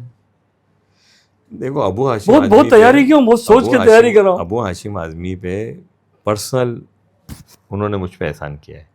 मैं बार बार कहता हूँ कि अबू हाशिम आजमी ने जो मुझको एहसान किया, मैं नगर सेवक बना। सर ये वन वर्ड तो में उनकी जवाब इज्जत- चाहिए हमको। यूसुफ अबरानी या मैं रईस शेख? अबू हाशिम की बहुत इज्जत करता हूँ और यूसुफ अबरानी मेरे फैमिली मेम्बर है। रईस शेख या यूसुफ अबरानी, सॉरी रईस शेख या अबू हाशिम आजमी? कि दोनों से आपकी अच्छी है? नहीं भाई, अबू हाशिम बहुत बड़े कद्दावर नेता है। अच्छा, अभी एक बताइए कि आपके जो मुरली देवरा या मिलिंद देवरा, चलो इसमें बताइए। मुरली जरा तो फादरली फिगर, उनका कंपैरिजन ही नहीं है किसी से। मलिक अर्जुन जी या कि मिलिंद देवरा जी? खरगे जी, आपकी पार्टी के? मलिक अर्जुन चलो खरगे। अब ये बताइए अमीन भाई कि एकदम आखिरी पड़ाव है, आपका लाइफ में सब में अच्छा दोस्त कौन है जिससे आप बात करते हो, जो हम हर से पूछते? वाइफ तो है ज़िंदगी के साथी, जो एक चमकते हुए खिलते हुए अमीन पटेल जी की कोई ऐसी लाइफ स्टोरी जो मतलब एक यंग डायनामिक बनते गया और कोई किसी से चाह, फर्स्ट क्रश, ऐसा कुछ? मेरा बेटा। नहीं, ये तो ठीक है, ये नहीं, ये उम्र में अपने को यही बोलना पड़ेगा। ये उम्र में कोई एक ऐसा क्रश कॉलेज के टाइम पे, स्कूल्स के टाइम पे, यार वो आपको पसंद करती हो या आप उसको पसंद करते ऐसा हो? कुछ भी नहीं, भाभी के डर से नहीं बोल रहे हो, ऐसा कुछ भी नहीं, बच्चों हो गए इसलिए नहीं बोल रहे? ऐसा कुछ भी नहीं। इस पॉलिटिकल हिस्ट्री में आपका सब में बेहतरीन नेता कौन है, मतलब यार इररिस्पेक्टिव ऑफ पार्टी, कि यार ही इज़ द आइडियल? नहीं, देखिए ऐसा है कि आज मेरा एक ही नेता है और उसका नाम है राहुल गांधी। एक नाम और याद है, असुद्दीन ओवैसी या अबू हाशिम आजमी? दोनों अपनी अपनी जगह पे। एमआईएम को क्या समझते हो आप? अब मेरे मुँह से मत बोलो, आप जो बोलना चाहते हैं आप खुद बोल जी हाँ बोलिए। एमआईएम देखिए, मेरा एक ही नेता है पॉलिटिक्स में, वो है राहुल गांधी। मैं राहुल गांधी के लिए ही कांग्रेस में था, हुआ, रहूँगा। उस जैसा नेता इस देश को सदियों में नहीं मिला। अभी आप मेरा पहला सवाल को जरा ठंडा करें। मैं उसी बात कर रहा हूँ कि अमीन पटेल की लाइफ में कोई ऐसी शख्स या कोई ऐसा दोस्त जो बहुत ही करीब है, दुनिया को नहीं मालूम पड़ा, और खुली किताब है, कोई ऐसा नहीं है जो छुपा हुआ है दुनिया की आंखों से, सब अपने दोस्त। मेरा एक चीज़ है, पूछो कि अमीन भाई तुम्हारा दुश्मन कौन है? हाँ दुश्मन तो चलो आप बता दो आज दुश्मन। मेरा कोई दुश्मन नहीं है। और जो दुश्मन नहीं तो अमीन भाई पटा लेते हैं। मेरा कोई दुश्मन नहीं है, मैं किसी को अपना दुश्मन समझता नहीं। तो अमीन भाई बहुत बहुत शुक्रिया, आप इतनी देर तक हमारे साथ बने रहे। बहुत बहुत शुभकामनाएं आपको। आपका जो इलेक्शन आ रहा है कि आप जो 2024 का जो इलेक्शन है, देखना है कि अभी 24 में आप कितनी ज़्यादा वोट से जीतो या वोटों में कम आती है, वो तो मेरे को मेरे वोटर्स पे, जो मेरा परिवार है मुंबा देवी का, उस पर पूरा भरोसा है।